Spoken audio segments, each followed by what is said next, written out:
spacious skies, for amber waves of grain, for purple mountain majesties above the fruited plain.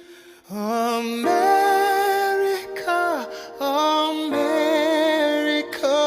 God shed his grace on thee and crown thy good with brotherhood from sea to shining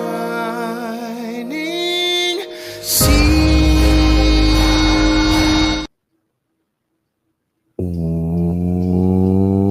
Wendy Bell Radio is live. Hey. It's Friday. Happy Friday. Yes. How's everybody doing? It's been a long week. Has it been a long week? Has it felt like that to you? Well, Yes. That's weird because I will say to Brock, oh my gosh, it felt like that show took forever. And he'll be like, really? It seemed really fast on my end. And I'm like, how could we both be on the same program and have it be totally different experiences? But I agree with you. It's been a long week. Well, I don't pay attention. I take naps. Yeah, I know you do. That's exactly right. It's so hard to get people who will work for $4. So, hey, what's going on? 46 did not win. Hi, Beebs. What up? Dodge 6. And I don't even get Country paid for the Tom. off-hour works. Like when I'm at home, I don't get paid for that. Cry me a river. Sorry, you want me to hear? You guys want me to hear? No. You want to hear me sing? No. I can't even talk today. What's up? Hi, Darius. Darius, are you home, hon? Yeah, it's been a long week for you. You've been traveling. Trade show, Darius. Good morning, Jomar. Jomari. Hello. Hi, Cinnamon. Hey, Wayne Peters. What's going on? I think Brock and Wendy should add Wendy Bell signed lipstick pillowcases to the WBR store. Then we can all sleep. Whoa. What's a lipstick pillowcase? I have no idea, but keeps putting it up there. I'm gonna have to. Ultra, what are you doing? Oh, you're flying home tomorrow, I'm hon. banning you. Fly safely. Not like you have any control. Hey, Brenda, baby. Good to see you, Deb Kev. Hello from Montana. This is Kirk S. Shipman or Kirk's Chipman. I don't know. What is Wow. Hi, Florida Renegade. But, Hi, Tiedemann Pat. What is wrong with you? I don't know. It's just one of those days. Go, Wendy Bell Radio. Hey, Nick. Great to be with you. Hi, Jack and Tucker. Sup, y'all? Did we get the... You guys, we did so poorly yesterday. We ended up 5. We lucked out. Terrible. We did not even get to 4K. It was so bad. I mean, it's good, but it's bad. It's not that bad as good thing. You know, when you say, oh, he's bad. Yeah, right? No, I'm not that street. No. I'm not ready for that. What else is going on? Hello, Remy Senior, Remy Sir. I don't know. Good morning, Nick. I blame Demanda for falling short. You know what, Demanda? Do better. Yeah. Do better. Looking good. Oh, thanks. I actually have a cute little outfit on. Here, I'll show you. You guys ready? It's not really appropriate for television, but I've got my cute little belt, right? Does that green really match the orange? Does that what? Does that really match? What are you talking about? Camo and like red, orange? Okay. I don't know. If it's not blue or black. Well, I know. He used to wear black shirts, undershirts. They're not even undershirts, like t-shirts. No, with, they're like, real prints thin. on them. They're wicking for golf. They're wicking. But he'd wear them with he'd be a bruise. And I'm like, that's a great look. Or he'd wear a black one underneath a golf shirt. And I'm like, really? Do you not have a friend, a wife, a mirror, a conscience? Like what? Why does it matter? What? Like to me, I go for comfort. I love comfort. You can be comfortable and not blind. I mean, there's a difference. It's okay. Well, the black ones were on sale. I could only afford those. Mm-hmm. You should call your girlfriend, Caroline Levitt. See if she can help you make these important decisions.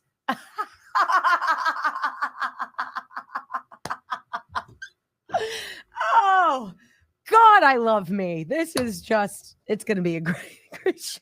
Wow. Wow. I'm totally teasing. I'm having a super weird hair day.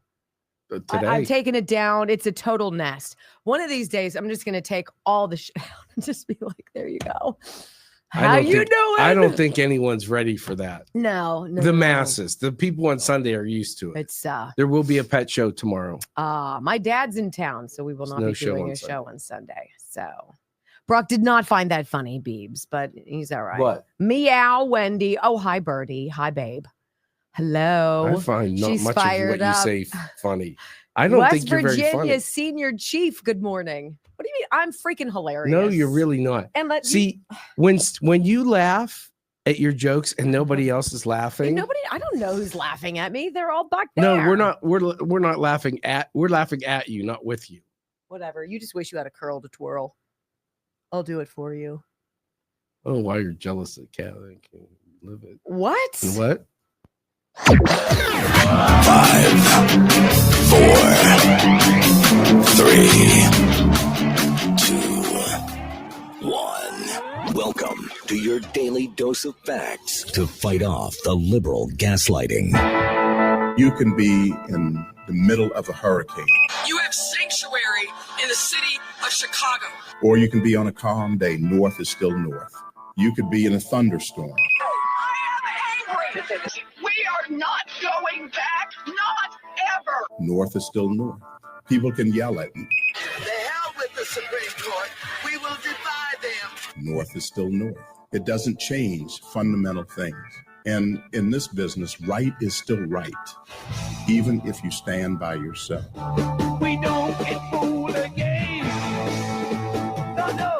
Live across the fruited plain and from sea to shining sea, we're converting the Marxist left 1 hour at a time on the Wendy Bell radio program.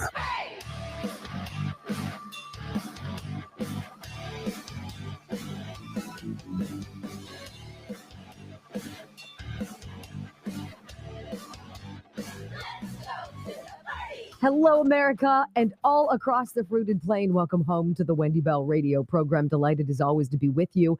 On this Friday, we've got a busy show for you. It was a great day yesterday for Donald Trump's cabinet nominees. Kash Patel, Tulsi Gabbard doing really well. Scott Bessent getting approved as Secretary of the Treasury. We've got Doug Burgum, Secretary of the Interior. You know, it's so interesting to see what's going on in this country. Progress, results, action, moving forward. Aren't you starving for just a little tiny flavor of that? And you've got it in hyperdrive today, my friends. We got a great show for you. Got lots of sound. Going to hear some Democrats behaving poorly. It really is. And I say this word and it's true. It's just so off-putting to see grown-ups acting so juvenile and childish.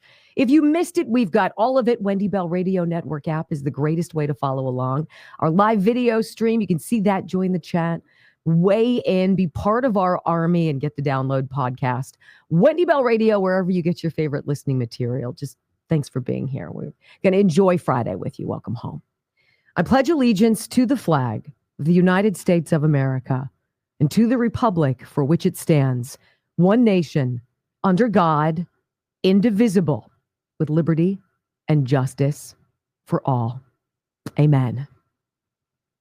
You know, I noticed something when watching these hearings yesterday, and it's something that we've been seeing as all of these cabinet nominees have been sitting before their various respective Senate subcommittee panels. And it seems like no matter what the candidate is speaking about, no matter what the issue is or who the person in the hot seat is, if it's a Democrat senator who's asking the questions, I cringe. It's embarrassing.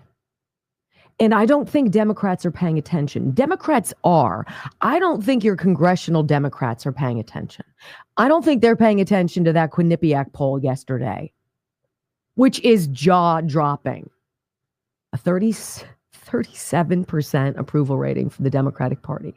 37%.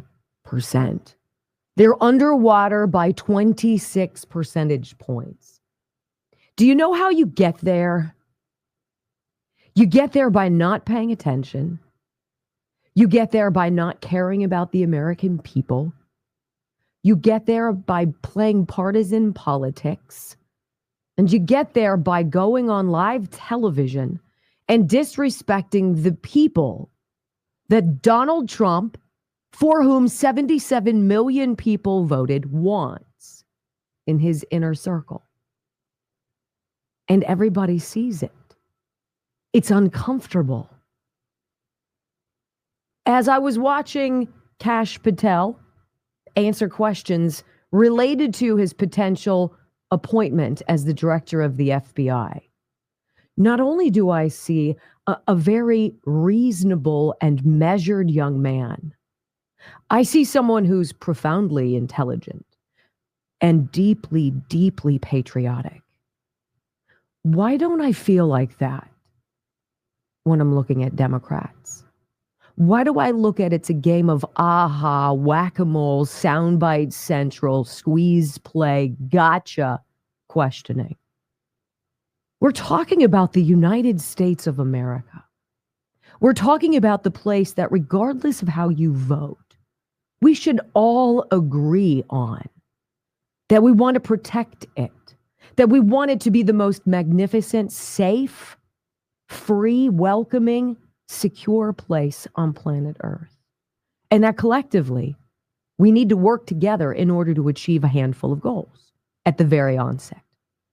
We don't get that with the Democratic Party. I don't understand when I walk in my neighborhood, which is predominantly progressive liberals, and they have signs in their yard, whether they be Black Lives Matter of a few years ago, or those signs that try to tell you, no matter who you are, no matter what you look like, no matter who you love, you're always welcome here. We love you. And never an American flag on the side of the house.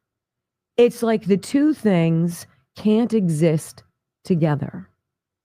That you almost have to sell any kind of allegiance, any kind of passion, patriotism, or love for America in order to be dark and democratic and to go after people like Kash Patel and Tulsi Gabbard, who've served this country for decades, who know more than I think anybody could possibly imagine, and who were picked specifically for those jobs. And the Democrats continue to lay an egg, and you're going to hear it. Because you know what they're not interested in? They're not interested in the answers. They're not interested in the truth. They're not interested in the science. They're not interested in you. I remember when 2020 went so sideways, and a lot of us were looking around at each other incredulous. What happened? There's no way. You don't lose votes in the middle of the night. In no election do the numbers go down. And so a lot of us woke up the next morning with questions. And we spent the next several weeks and months accumulating data, sharing information with one another about what we had seen.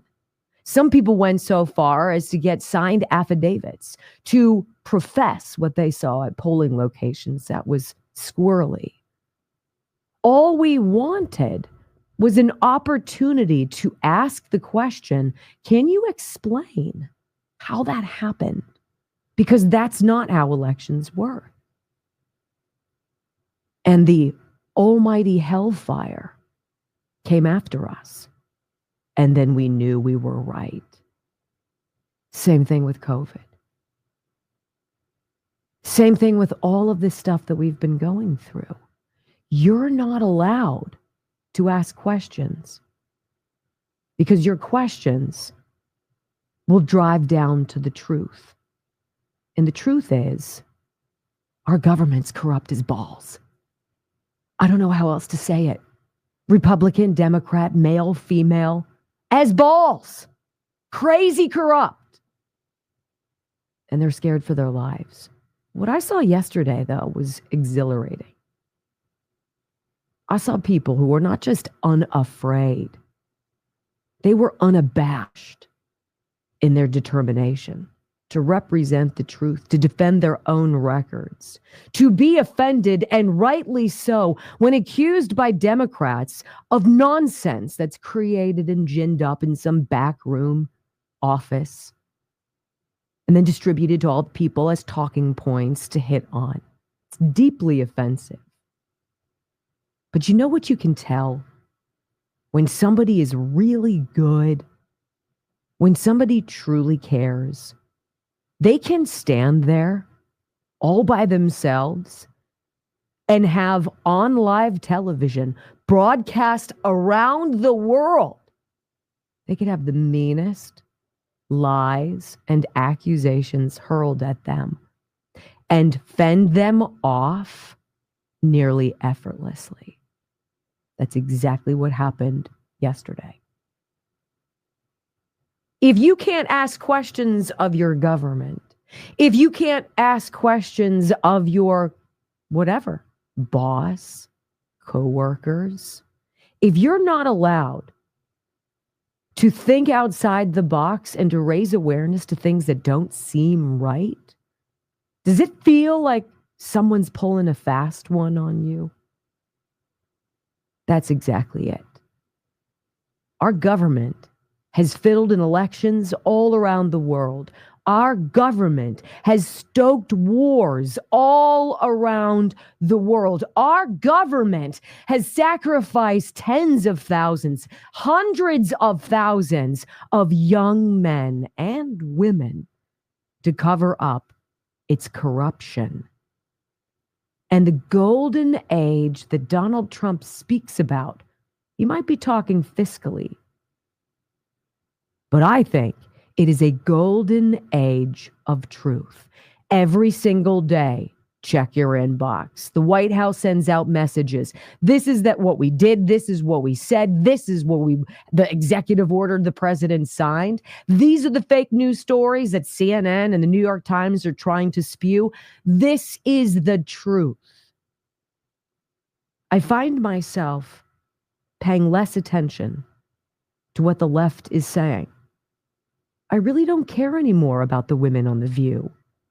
I really don't care what late night comics have to say. I'm not at all interested in Hollywood celebrities and other people. I don't care anymore. I, like tens of millions of other Americans, just want the truth. That's what you're going to get on this program. And we're going to play for you in long form. You're going to hear both Kash Patel and Tulsi Gabbard, half of their opening statements. Each is about 4 minutes of their 8-minute opening statement. Listen to these people. Compare who was there 4 years ago. Pete Buttigieg, right? Come on. We got it all for you, ladies and gentlemen. Plus, we'll start with Kash next on the Wendy Bell Radio Network. This man is off the charts. They're respectful. They don't take the bait. They don't get ruffled. It's like they all expect what's coming. Bobby Kennedy did it. Pam Bondi did it. Scott Bessent did it, right? All of them. Doug Burgum. You take all of the garbage accusations, the Mazie Hironos who trample all over you, and you let that be exposed to the American people. That's the 37% approval rating for the Democrats. I don't know how you fix that, but this is not the path. I want to tell you about Native Path, Native Hydrate. I love this company. I like what they do. I have so many of their products. They send me stuff commonly. I've got collagen peptides. I've got all sorts of different fruit drinks. I've got all sorts of various supplements that they send me, krill oil and other things for hair, skin, and nails. They are lovely, and I really enjoy their whole philosophy. And the philosophy is, how can we get you as healthy as you can without giving you prescriptions or other things that could meddle with your system? We got to be dedicated to like completely great natural products. And then you got to put it out there in such a way that's affordable and that's delicious. That is the Native Hydrate. That's what I love about Native Path. It's always delicious. A scoop of Native Hydrate in a cup of water every day, maybe twice a day. You get all the amino acids and the electrolytes you need to completely hydrate your cells. It's not just your skin and your hair and your nails that are affected by this. It's your heart rate, it's your muscles, it's your headaches, it's your stamina, it's your pH level, it's all of it. If you think that you are walking around without enough water in your system, like you're dehydrated, 75% of us are. Go to nativehydrate.com/Wendy. 44% off. Try it. I think it's delicious. Absolutely delicious. And I drink it on the weekends when I'm not here. So that's a testimonial. nativehydrate.com/Wendy. Almost 10,000. Hi. How you doing? 1.81. See, I'm kind of greedy today. I'd like to hit 2.5. If you're in the chat, get out of it on your phone. Hit the thumbs up button and hop back in. You can help us. It's getting hot in here.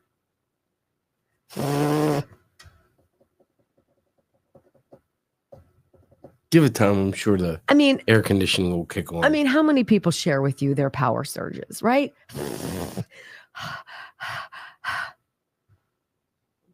The heavy breathing.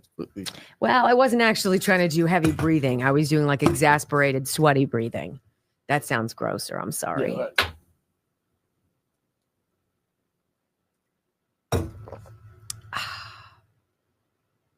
How you doing? 37%. Oh my gosh. Winning. Wow.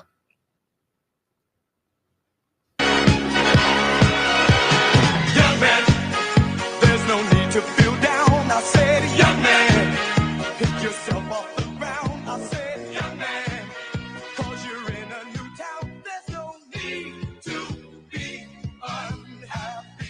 Young man, there's a place you can go. I said, young man, when you're short on your dough, you can stay there. And I'm sure you will find many ways to have a good time. It's fun to stay at the YMCA. It's fun to stay at the... You know, that 37% approval rating that Democrats have right now in this Quinnipiac poll, which is absolutely jaw-droppingly horrible. To be underwater 26 percentage points is just cataclysmic. You know, it doesn't take much for you to get slapped in the face and be like, you know what? This isn't working. I think we're going to have to change path here. But they don't because they're not paying attention. All right? We are paying attention. And that is why I want you to hear half of what Kash Patel said yesterday as Donald Trump's nominee to be the head of the FBI. Listen to who he is. Listen to what he says. Listen to how he tells you he feels. And then ask yourself this one simple question. When was the last time you heard a Democrat speak about America, its Constitution, and its values in this way? Go. For the first 8 years after law school, I served as a public defender, first for Miami-Dade County and later for the Southern District of Florida. During that time, I represented some pretty awful human beings charged with some pretty heinous crimes. But what I learned there was the core value that has been enshrined in me since, that due process must be provided without bias to all Americans. And if we cannot provide due process to the worst, then there can be no due process for anyone. And our constitutional republic fails. But I battled on that hill for that due process. I would later serve in the Obama Justice Department as a terrorism prosecutor in the National Security Division, where we successfully contributed to the prosecutions of terrorist organizations like Al-Qaeda, Al-Shabaab, and others.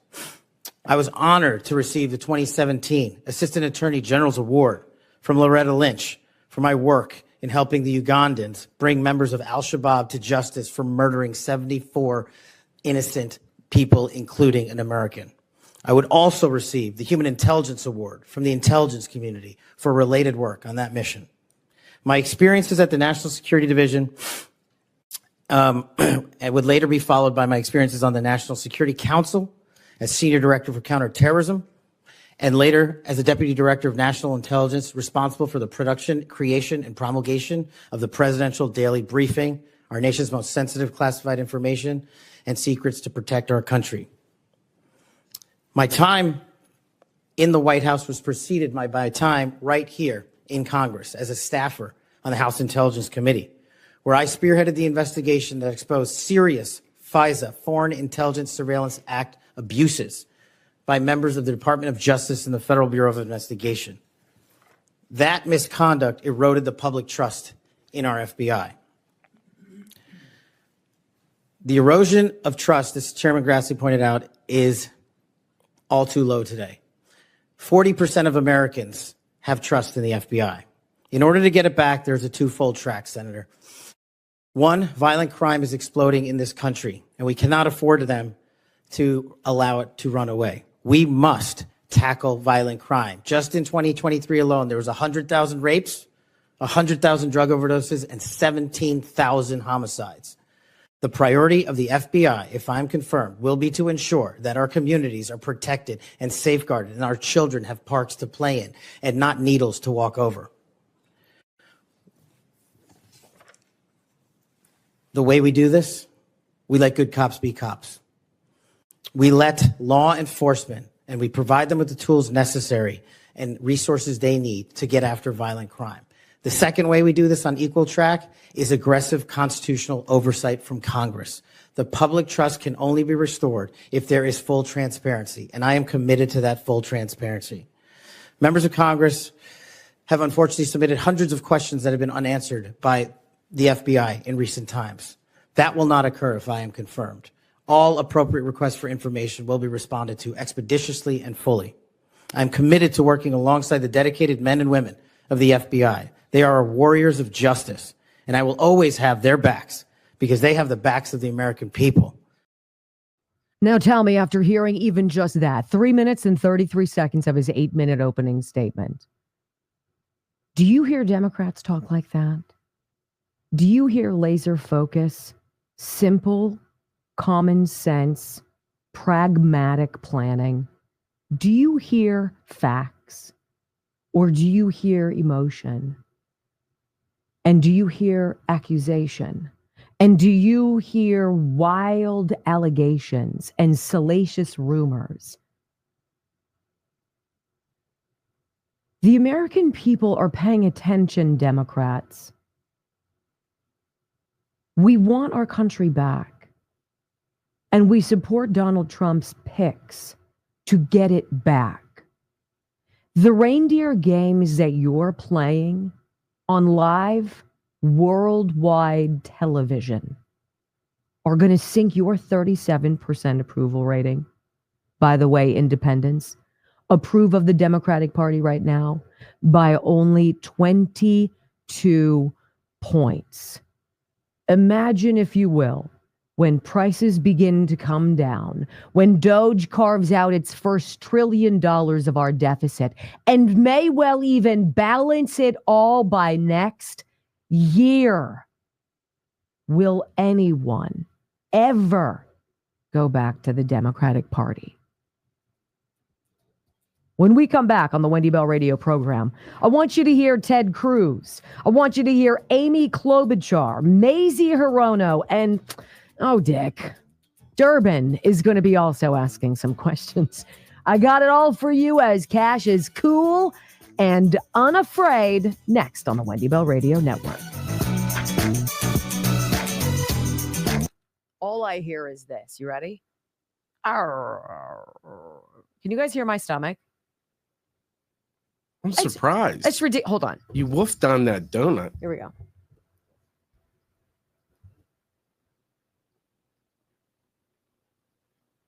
Oh, the suspense.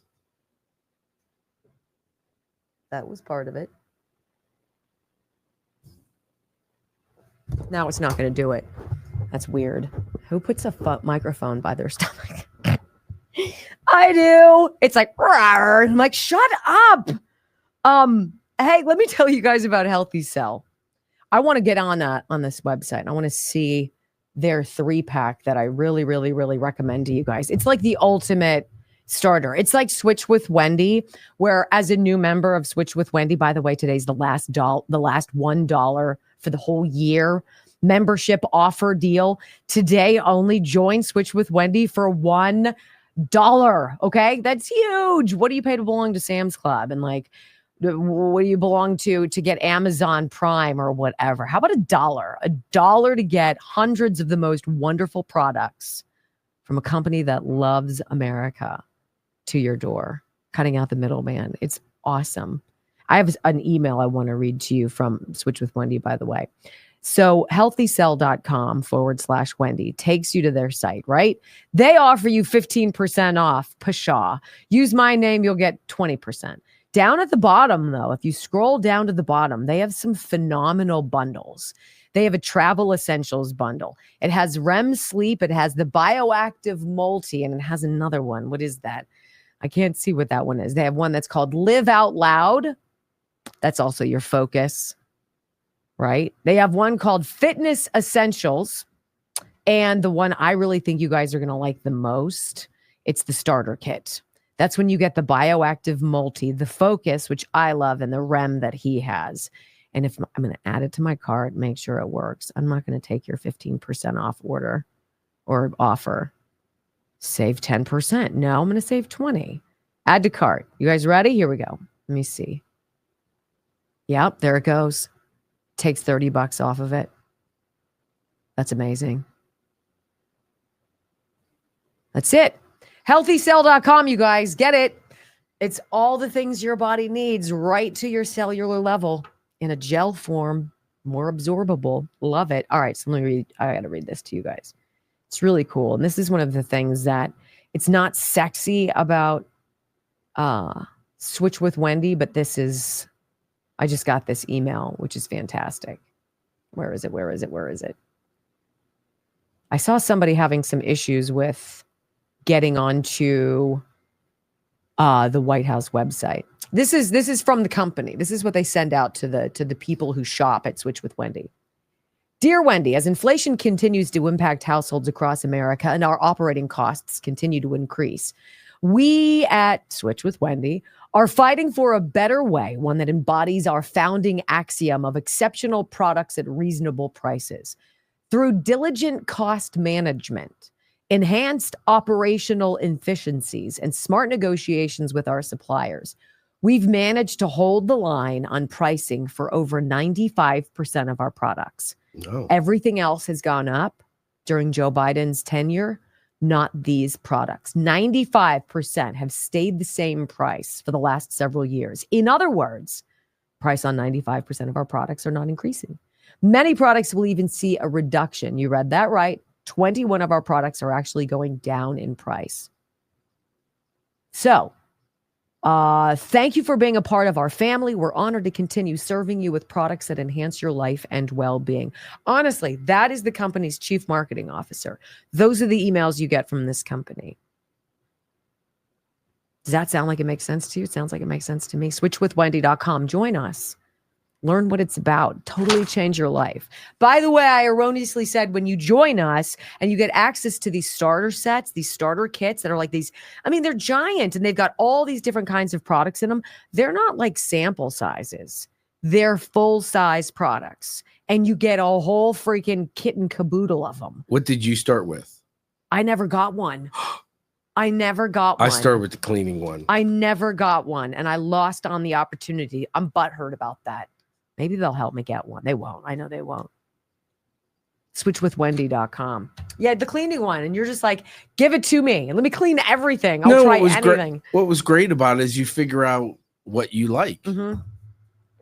It's a great company. I'm deeply impressed by what they do. Deeply, deeply. Democratic Party handed polling blow on heels of second Trump term. I got to get in some of these nuanced here. The independents, women are still just, I don't know. Just there's like men pick it up. Women don't. Like I want to be like, wake up. Wake up. Don't you see? I was talking to my sister in California about Karen Bass, probably eminent domaining and bringing in this outside contractor to bring in low income housing so it's more equitable. And my sister was like, yeah, that's part of our law. I'm like, kind of just matter of fact. That's and I was like, BS law. I'm like, what? Who's the dumbass who did that? Sorry. Not sorry. That just Bag makes of Durbans. I mean, honestly, you need to be hit in the face with a bag of Durbans.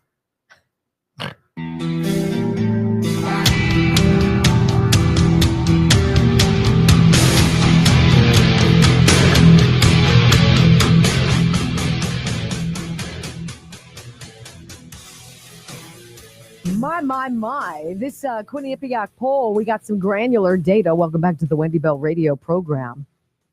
So in his new Quinnipiac poll released Wednesday, 31% of voters have a favorable view of the Democratic Party. 31 it said. I said 32 or 37, I guess. I don't even know.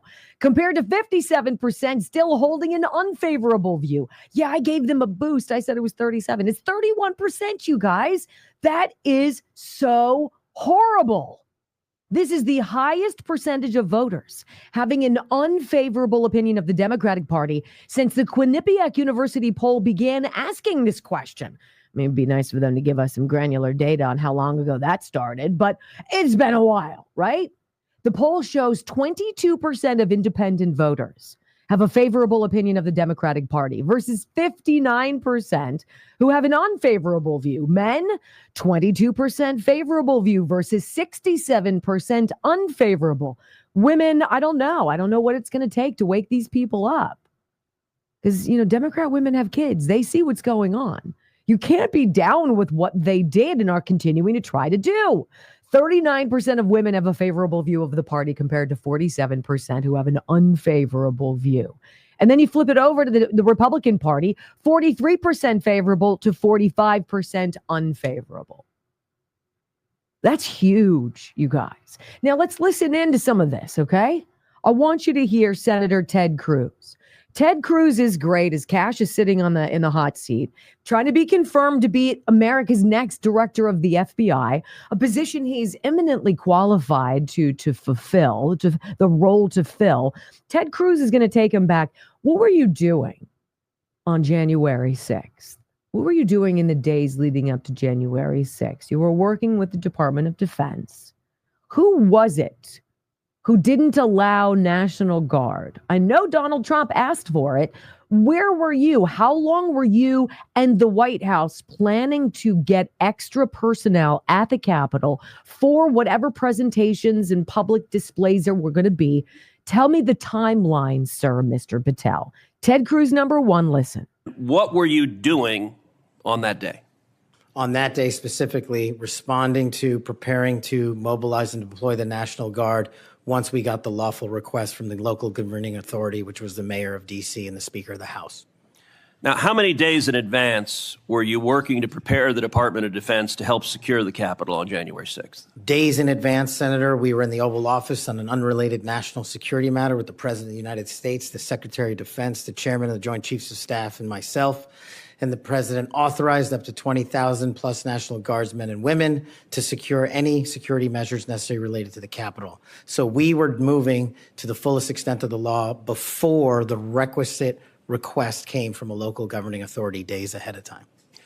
And while you were Chief of Staff at DOD, how many times did DOD approach Capitol Police and ask if they needed National Guard assistance? I believe those letters are well documented, numerous instances, and numerous of those instances, those requests were shut down. Now, am I correct that the Capitol Sergeant at Arms said assistance was unnecessary? That's correct, Senator.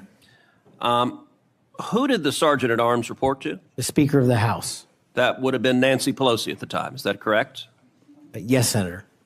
And would that also be Chuck Schumer, then the Senate Majority Leader? The Sergeant at Arms, yes, Senator, reports up there. Almost like we knew all of this, right? And we've got to do it in this fashion. We've got to do it on worldwide television. So everybody who's been asleep at the wheel, who's been on autopilot, who's been in a coma or hibernating in some cave in the woods, who's stumbling out and like, what happened? Kash Patel is saying, we asked for National Guard. They shut us down multiple times. We went specifically to the Sergeant at Arms, who directly goes to Nancy Pelosi, goes to the Senate Majority Leader, Chuck Schumer. They shut us down. Any freaking questions? Oh, but there's more, because Ted Cruz continues. Muriel Bowser had a nice little role in all of this, in this High School Musical presentation called Insurrection. Listen. Did Mayor Bowser, the Democrat elected mayor in D.C., either request or allow National Guard assistance? She put in writing on the days leading up to January 6th a declination for National Guard additional support. And that letter is available publicly to the world. So, and just to speak English for folks at home, a declination meant she said, no, don't send National Guard. Is that right? Yes, sir. Let me ask you a simple question, because from the questioning from my Democrat colleagues, they might think otherwise. Do you condemn violence against law enforcement? All of it. All of it. Now that leads into a very interesting question from Senator Amy Klobuchar. She's not as toxic as Mazie Hirono. I swear, that woman, my heavens, what an absolute embarrassment. If you're a Democrat, I feel for you. Look, we had to suffer with Mitt Romney. You get Mazie Hirono. I'm kind of thinking we might be equal. Amy Klobuchar says this about January 6th and the police officers who testified before the January 6th committee. Now, you listen to this program, you know who these people are. We've gone through their names.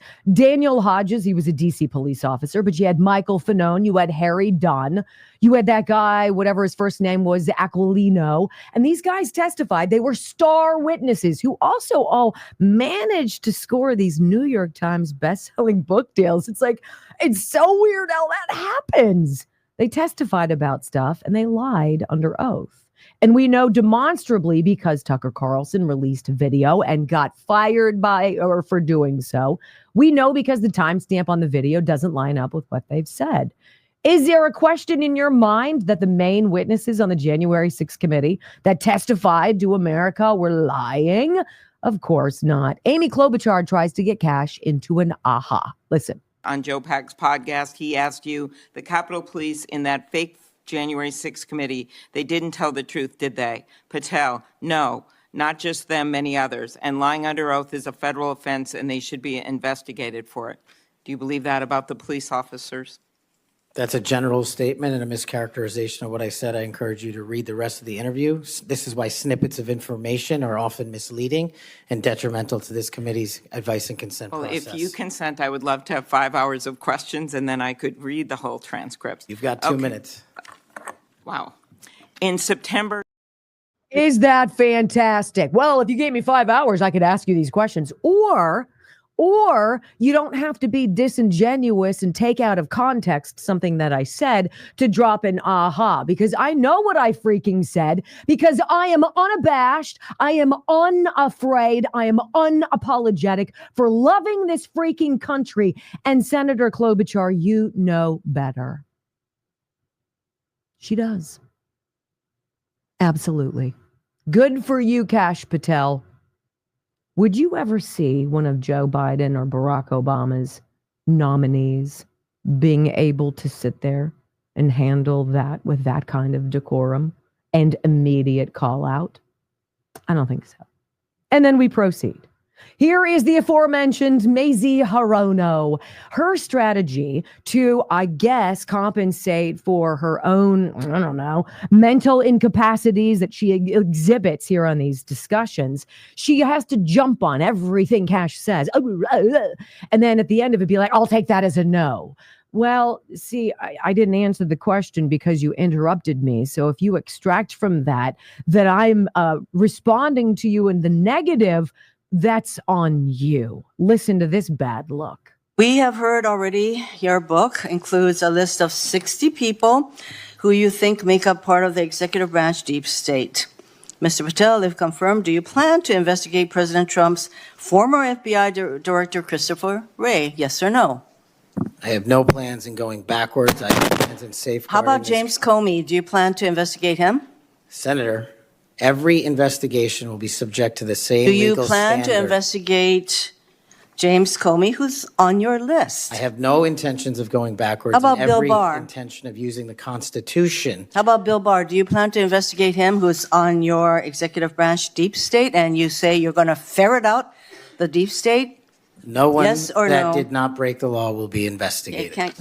no answers to any of those. Okay. No answer to any of those. Okay. I don't know what universe you're living in, Maisie, but you might want to drift back over to the Pacific Ocean, over back to Hawaii and hang out there for a while, because you're a freaking embarrassment for all of us. I'm not going to go backwards, Senator. We're going forwards. We're not relitigating what we all know happened. We understand what happened. We've been talking about what happened. We've been sharing this on podcasts with independent journalists, programs such as mine, and everybody seems to understand what's going on except you. Your aha, gotcha isn't going to work for me. Anybody who I don't think broke the law is not going to have an issue with me. Oh, really? That should be very frightful for a lot of these people. And let's go on. Oh, Dick Durbin. Here's Dick trying to paint Kash Patel as a racist in some capacity or whatever for taking a picture with journalist Laura Loomer. Oh my, are you desperate, Dick? Mr. Patel, you frequently associated with and sometimes praised extremist figures with well-documented histories of racism, anti-Semitism, conspiracies, and the like. In September of 2023, you appeared with Laura Loomer at an event promoting your book, this one here. You shared a photo of yourself and Loomer in which you held her book and she held yours. Just a few months before this event, Ms. Loomer posted on X that the September 11 terrorist attacks were, quote, an inside job. Around that time, she accused Florida's First Lady, Casey DeSantis, of exaggerating her cancer diagnosis to gain voter sympathy. A number of my Republican colleagues on this committee have criticized Ms. Loomer's extremism.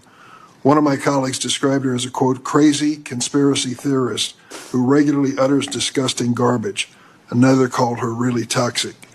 Given all of this, why did you associate with Ms. Loomer? Senator, as you can see, I took a photograph with an individual who showed up at a book event. I don't believe I'm guilty by association, and I certainly don't believe that an individual who is the first minority to serve as the Deputy Director of National Intelligence for this country is a racist in any way, and I detest any conjecture to the contrary. Isn't that just gross? And then finally, you've got to love John Kennedy. Got to love the senator there. He says, you've been called a conspiracy theorist, Mr. Patel. Curious. Listen. You've made a lot of people mad, haven't you, Mr. Patel? Seems so, Senator. You think maybe you've made the right people mad? As my FBI agents, the BRIC agents told me when I was running cases with them across this country and around the world, if you're not ticking off some people, you're not doing your job right. My colleague and friend, Senator Durbin, called you a conspiracy theorist. You remember that? I do, Senator. You were instrumental in revealing that the Trump-Russia election collusion hoax was a hoax, weren't you? Yes, sir. I was a lead investigator. Sounds to me like we need to get some new conspiracy theories because all the old ones turned out to be true. Facts matter, Senator. Yeah. I mean, conspiracy theorists are up something like 37-0. I mean, that's what you got yesterday. Dick Durbin wanting to know about a picture and then insinuating that Kash Patel is racist in some capacity. Do you want to talk about crime? Do you want to talk about international terror? Do you want to talk about the threats to our republic by people that the Joe Biden administration let into our country? Do you want to talk about anything, Dick? Tulsi Gabbard, in her own words, before her time, before the panel. Next on the Wendy Bell Radio Network. You know what? I wouldn't want to be walking down the stairs with Dick.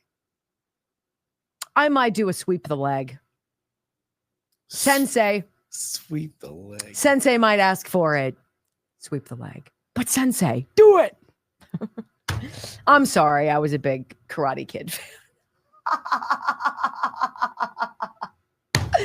Oh, it's Friday. And I'm loaded, ladies and gentlemen. How you doing? I know you're looking at me and you're like, no way she's 54. I know. It's pretty astonishing. I love Dr. Lakey. BHMD1.com. BHMD1.com. Beverly Hills MD1.com. Everybody's got a space. Everybody's got a wrinkle. Everybody's got an area they want to smooth over. Dr. Lakey put out this great video, Beverly Hills plastic surgeon extraordinaire. He's got a great reputation. He's young. He's cute. He's darling. He's a boyfriend. And he created this for the celebrities who were going to go on the red carpet, blah, blah, blah, blah. And then he's like, what am I doing? I could actually, maybe if I could get the supplies and I could put the right formulation together, maybe I could give this to people like everyday schlobs like myself. And so he did. And he sells this now, and it's got amazing stuff going on inside of it. First of all, I'm going to tell you it's got a secret ingredient. Diamond dust. How's that possible? Diamond dust. Well, with diamond dust and this epoxy that he has, fills in areas that to the eye make it look like you've got no lines and wrinkles anymore. It's fun and it works. I love it. BHMD1.com/Wendy. And I should say, you have, I think it's like a whole 60-day money back guarantee. And I don't even think they ask you for the product back. Like if you try it and you're like, this sucks, I don't want this, which you won't. You'll be like, can I get more? Do you have a buying club? Monthly subscription? Can I get a vat of it? Can I just go with my face in the morning and just be like, blah, blah, blah. That's what 55-gallon drum. Wow. That's what I would do. BHMD1.com/Wendy. It does work. It does. I mean, it takes a little while.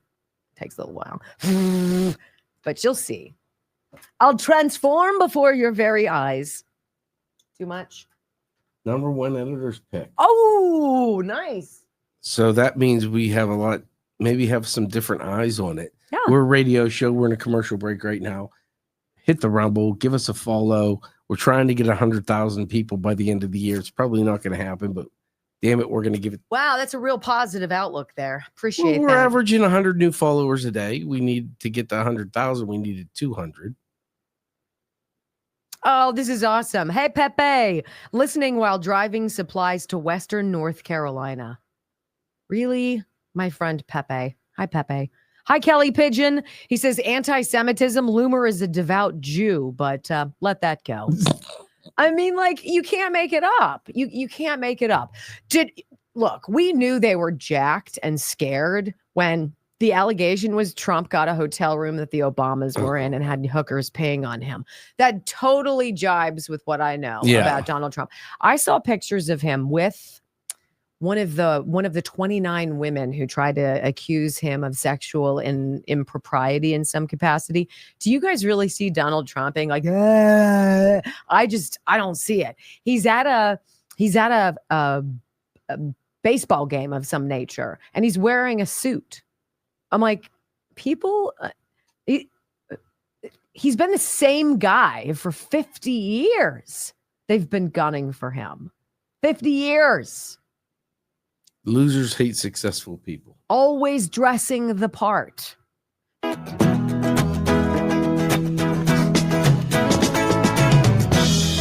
Welcome back to the Wendy Bell Radio program. So we just listened to a little bit of some of these senators listening to Kash Patel, who is imminently qualified to be the next FBI director. He's the right kind of guy, too. You don't like to say this, but I don't think he's married. I don't believe he has children.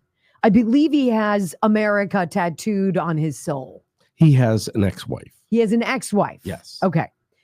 He's ready for this opportunity. And the thing that I think that is so exciting about all of these candidates, from Tulsi to Bobby Kennedy to Scott Bessent to Burgum, all of them, is that their number one objective obviously is to be open and transparent, but secondarily, it's to shrink their individual slice of the federal bureaucracy. There is no reason a government as ineffective, as inefficient, as overbloated, as greedy and grifty as ours should not, in the first 2 months, be cut in half. And that's what these people are going to do. That is threatening that Beltway bubble gravy train.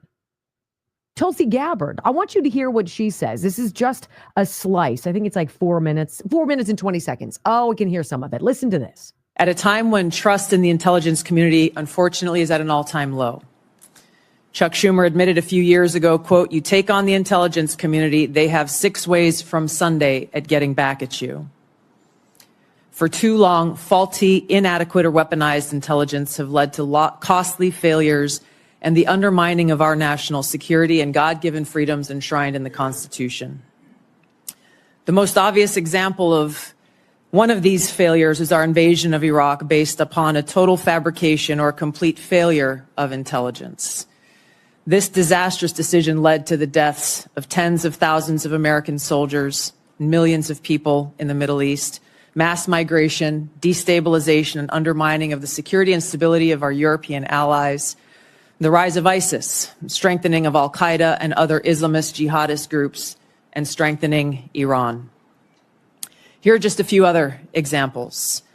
The American people elected Donald Trump as their president not once but twice, and yet the FBI and intelligence agencies were politicized by his opponents to undermine his presidency and falsely portray him as a puppet of Putin.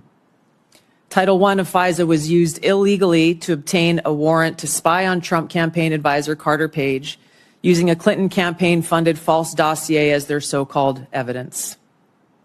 Biden campaign advisor Tony Blinken was the impetus for the 51 former senior intelligence officials' letter dismissing Hunter Biden's laptop as disinformation, specifically to help Biden win the election. Former DNI James Clapper lied to this committee in 2013, denying the existence of programs that facilitated the mass collection of millions of Americans' phone and internet records, yet was never held accountable. Under John Brennan's leadership, the CIA abused its power to spy on Congress, to dodge oversight, lied about doing it until he was caught, and yet has never been held responsible. Under Biden, the FBI abused its power for political reasons to try to surveil Catholics who attend traditional Latin Mass, labeling them as quote-unquote radical traditionalist Catholics. Personally, just 24 hours after I criticized Kamala Harris and her nomination, I was placed on a secret domestic terror watch list called Quiet Skies. Sadly, there are more examples. The bottom line is this must end. President Trump's re-election is a clear mandate from the American people to break this cycle of failure, end the weaponization and politicization of the intelligence community, and begin to restore trust in those who've been charged with the critical task of securing our nation. If confirmed as DNI, I will do my very best to fulfill this mandate and bring leadership to the intelligence community with a laser-like focus on our essential mission, ensuring the safety. Does that sound like a woman you'd like to have in charge of intelligence here in the United States? Abso-flippin'-lutely. Sign me up. Listen to what she says. Tulsi Gabbard, coming up next, calls out the Obama administration for training and equipping terrorists to prompt regime change in the Middle East. Oh my goodness. Next. Wow. I don't think she's going to get through. You don't?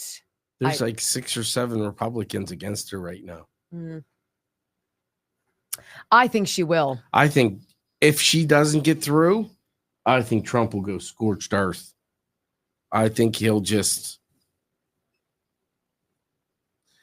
Look, there is no wiggle room here. There is no compromise with these candidates because Trump is selecting people who are unwavering in their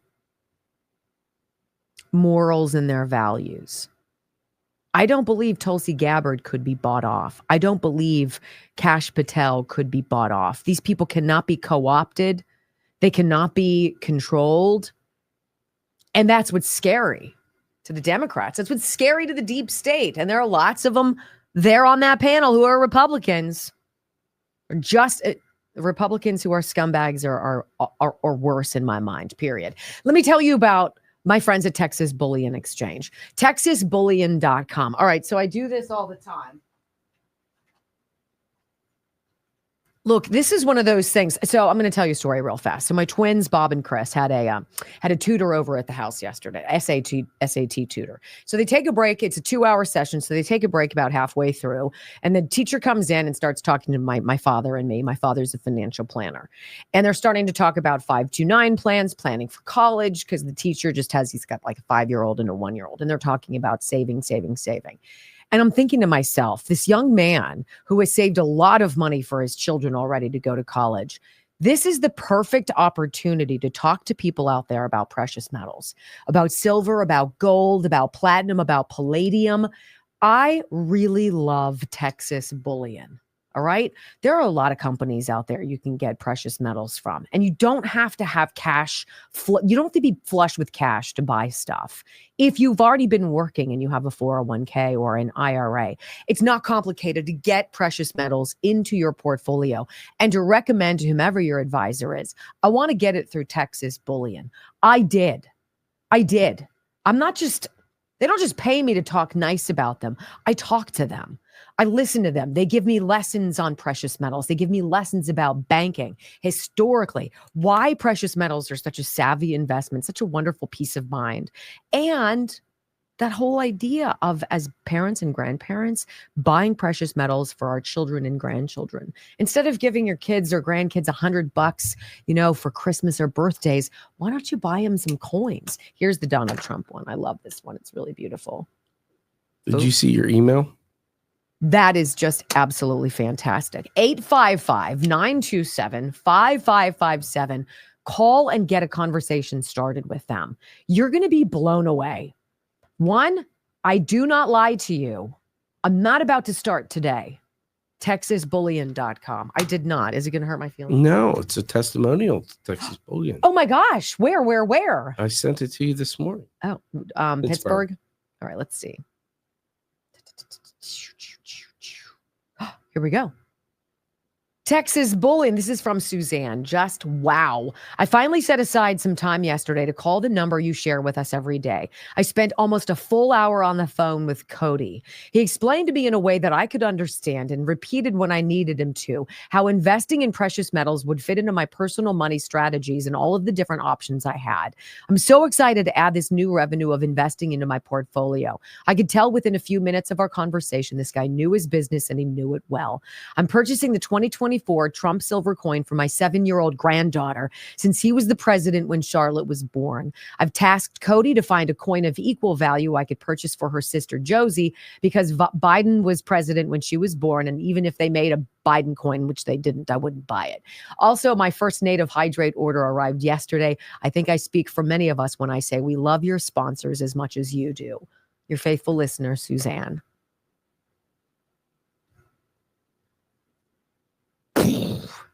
Thank you. Like, isn't it that so much of what I say in the show, like the whole monologue today, the whole closing monologue of my Newsmax this weekend, Common Sense on Saturday and Sunday, you're going to love it. The panel was great. It was only 2 guys and me. It was great. But it was about Democrats not listening. It's about not caring. It's about not even showing up when we have crises in this country where just basic human decency and like an arm around your shoulder like matters, I'm not going to talk to you guys about people who I don't do business with myself. And this whole idea of giving grandkids coins. Think about that. When you pass away, every time they look at that, every time they see what you gave them, you're gonna be in their hearts and minds forever. Not to mention that it grows in value. Like Texas bullion. Also want to thank what? Almost 15,000 watching 289. Let's go. Let's rumble. Quickly, if you are new, and traumatic brain injury is something that we talk about on this program, because I think a lot of like Mazie Hirono's problems are attributed to that. Our friend Dr. Charles Simkovich runs a place called the Simkovich Concussion Institute, and it's off the rails. He can diagnose and fix traumatic brain injury, like concussion, by using his fingers in your mouth, around your head. And Brock and I are going to go in a couple weeks, and we're going to shoot a video of him actually assessing Brock. Brock is an epileptic, and he's fallen and conked his head. He's probably hurt himself multiple times. He's going to go through the assessment. I'm going to video it and show you what happens because I'm so curious. But look, it's game-changing, life-changing. 412-366-3700. Just jot it down.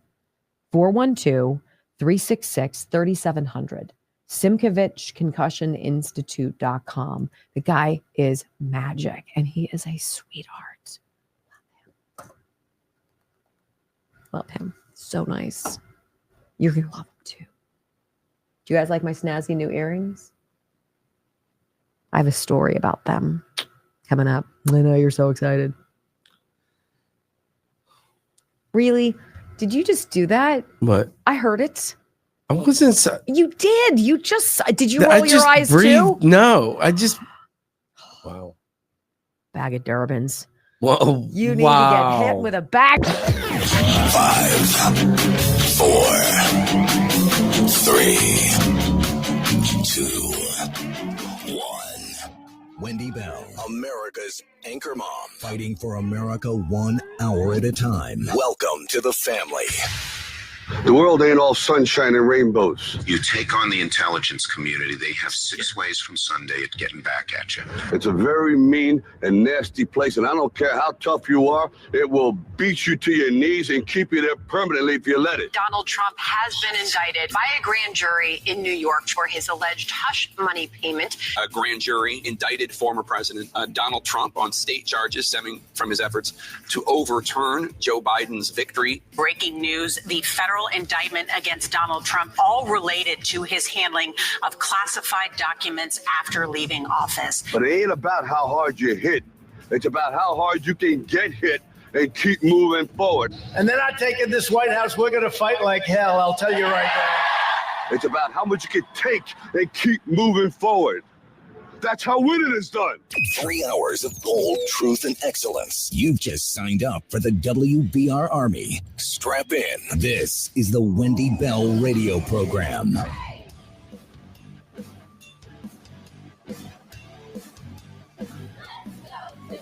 Welcome back. Hour 2 of the Wendy Bell radio program is official and on the clock. A reminder, if you're new to the show, we've got a podcast. All 3 hours are broken down, all the commercials and chit chat carved out. And it's really nice, easy listening. Every hour boiled down to about 40 minutes, 39, 40 minutes. If you go to Wendy Bell Radio on wherever you get your podcasts, download it onto your phone. Take us with you wherever you go. It's easy. Less filling than all the others, right? 4 million people have already done that. All right, so Tulsi Gabbard, as Director of National Intelligence, poses a dire threat to these senators, to Barack Obama, to Joe Biden, to the deep state. Because if she exposes what she knows about our influence and meddling in other countries to start foreign wars, to help train and equip terrorists, Al-Qaeda, to start other wars in the Middle East, she knows a lot. And they don't want you to know what she knows. Donald Trump's golden age, ladies and gentlemen, is one of enlightenment and transparency. And Tulsi Gabbard scares the everlasting liver out of them. Now, I want you to hear a very long exchange. It's important, okay? This is Arizona Senator Mark Kelly. I think he's Arizona, right? And he is asking Tulsi specifically about Russians accusing the United States of aiding terrorists during the Syrian civil war. And he said, look, he's going to ask her something that she said back in 2016. 9 years ago, I'm going to take you back 9 years ago, he says, you said that the U.S. government under Barack Obama was providing support to terrorist groups to overthrow the Syrian government. Why did you say that? Now, aside from saying, because it's correct and I speak the truth, she said this. Senator Kelly. Thank you, Mr. Chairman. Colonel Gabbard, when Russia was denying us use of chemical weapons, they accused the U.S. of supporting terrorists. This is a line that Putin used frequently during the Syrian civil war as he supported Assad. Syrian officials made similar comments. They did it repeatedly. They did it in public. They did it at the United Nations. In 2016, you gave an interview in which you said, and this is a quote, the U.S. is providing direct and indirect support to terrorist groups in order to overthrow the Syrian government. And in 2019, on the Democratic presidential debate stage, you said of President Trump, this is a quote, this current president is continuing to betray us. We were supposed to be going after al-Qaeda, but over years now, not only have we not gone after al-Qaeda, our president is supporting al-Qaeda. So I'm interested to hear, what was your goal in saying these things? And did you consider, before saying them, the motives of Iran and Russia, what their motives might have been before making these claims? Senator, as someone who enlisted in the military specifically because of al-Qaeda's terrorist attack on 9/11 and committing myself and my life to doing what I could to defeat these terrorists, it was shocking and a betrayal to me and every person who was killed on 9/11, their families and my brothers and sisters in uniform. When as a member of Congress, I learned about President Obama's dual programs that he had begun really to overthrow the regime of Syria, and being willing to, through the CIA's Timber Sycamore program that has now been made public, of working with and arming and equipping al-Qaeda in an effort to overthrow that regime, starting yet another regime change war in the Middle East. DOD train and equip program, again, begun under President Obama, is widely been known, looked at and studied, that ultimately resulted in over $500 million being used to train who they called moderate rebels, but were actually fighters working with and aligned with al-Qaeda's affiliate on the ground in Syria, all to move forward with their regime change and not acknowledging what was obvious at the time and what has unfortunately borne true, which was that a regime change war in Syria, much like the regime change wars in Iraq, the toppling of Gaddafi and Mubarak, while these are all dictators, would likely result in the rise of Islamist extremists like al-Qaeda taking power.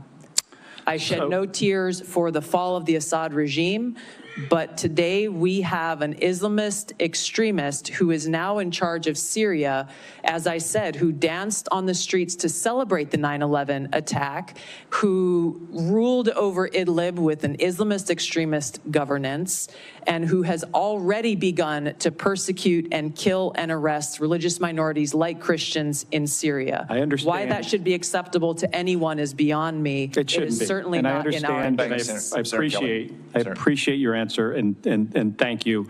My concern has to do with the tendency to repeat Russian and Syrian, and even in some cases, I think we'll get into in the closed session, Iranian information, and to discount what comes from our intelligence community.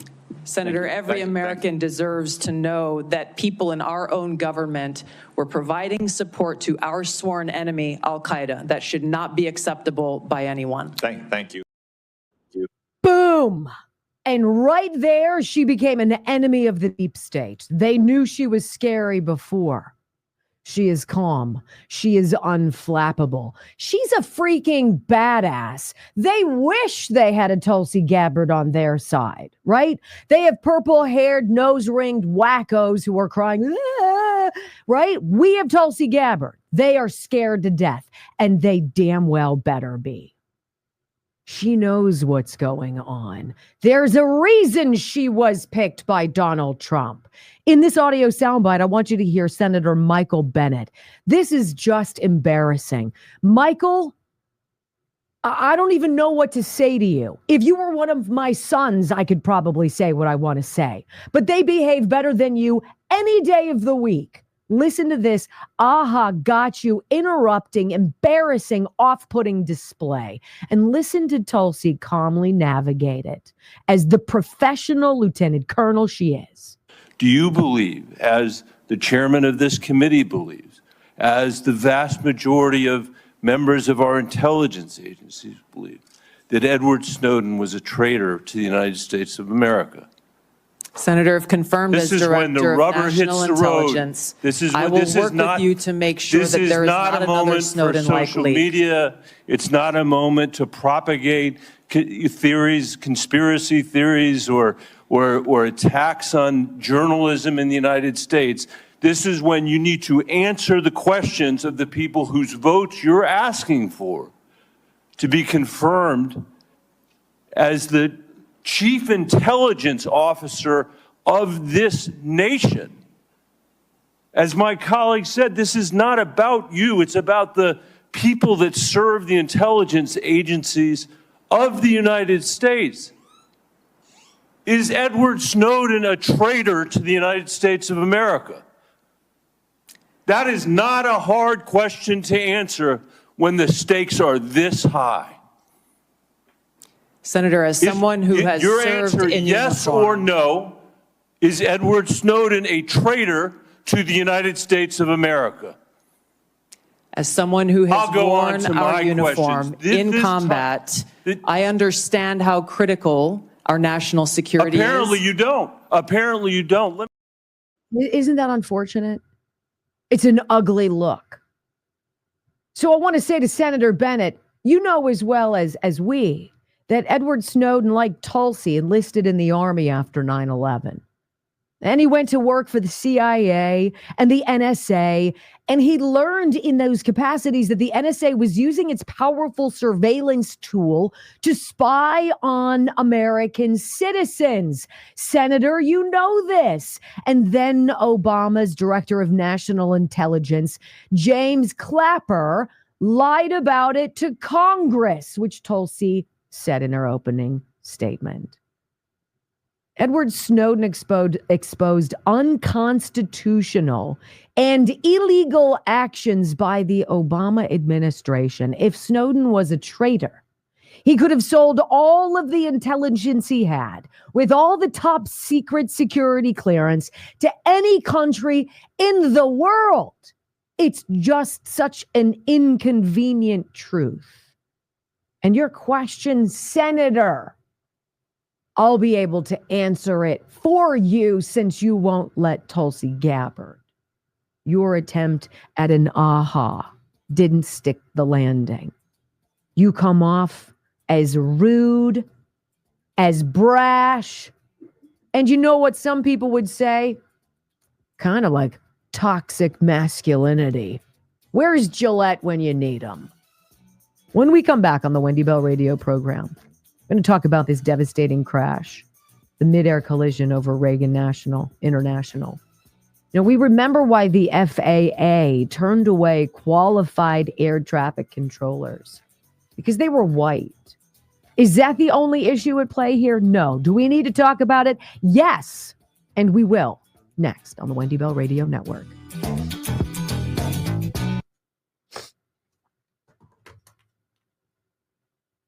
I still have a whole face full of yuck. Do you, Brock? No. No? I got like a trickle. The trickle? It makes me cough. So annoying. I really dislike it. I do love, however, Chuck Defense.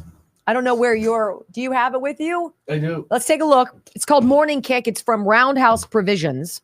These people are affiliated with Chuck Norris. It's Chuck approved. There are just some people out there, if they say something, I go for it. And if Chuck Norris talks to me about something, I'm like, how are you doing? This is his. That's what it looks like. Brock puts a scoop of it in water, drinks it every single day, right? I mean, we've had to go through multiple jars of it because he likes it that much. But the thing, tell him how it makes you feel. First of all, the digestive stuff, though not sexy, is super relevant. Yes, that in itself is a big factor, but I don't know. It makes me feel good. Gives me a little boost. Gives me a little energy. Makes me want to Chuck Norris roundhouse somebody. He said it used to make him want to rip the urinal off the wall. Well, that's because somebody wasn't washing their hands, and it just made me angry. And that is kind of gross. I do appreciate that. The best is when they think that nobody's paying attention and they turn on the water and do like one of these things. And then they're like, and then you're like, you know what? I'm no like scientist, but in my mind, the petri dish of your germs, you just added water to it to just accelerate the process. and then they hit the little paper towel thing, and you're like, dude, I know you're. So now I've got to hit the paper towel thing before I wash my hands. ChuckDefense.com/Wendy. ChuckDefense.com/Wendy. It's the ultimate thing to have after. Look, this is my perspective, and this is how I would use it. You hit that wall sometime in your day. We don't really have like lunch, right? We don't have scheduled, shift times to do things, but it's usually at about 2 p.m. when I'm like, how you doing? And if you drink that, it pushes you through that and fills you up so you're not hungry again until dinner time. It's easy. ChuckDefense.com/Wendy. Mom approved. How about that? Got to go. I love my Chuck juice. Who doesn't? That's it awesome. Tastes good. Over 15,000 watching. Oh, that's awesome. Yeah. We're delighted to have you guys, by the way. 317. So we are, oh my gosh. Are you saying that to them or me? Them. Oh. So your way of saying, so if this is the first time you've seen me in my natural habitat, which is really not, because that would be 17 bobby pins in my hair. If we were in my natural habitat, it would be like, if you're not familiar with us, you can say that you like us by just clicking that cute little thumbs up button underneath the video box right here. And following. And then you hit the follow button. And you get all sorts of great stuff, by the way, because we tell you when we're live. We don't pepper you with emails and we don't bug you. I'm not into that. I don't keep your email address. We're not going to send you anything, right? But if you want to join our locals page, you can join the Army. You get access to our rundown. It's every single story, every soundbite, every time code, every source, every hack media source. As Rush Limbaugh used to say, he would do everybody else's show prep. That's how I feel. Same thing. I think Martha McCallum pays attention to this program. I'm just going to say. Only 11 thumbs down. That's disappointing. Yeah, it is. Get with the program. Come on. Come on.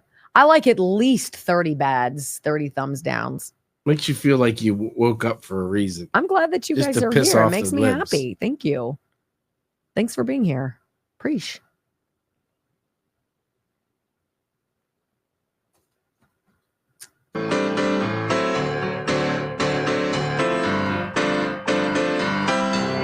The worst aviation disaster here in the United States since 2001.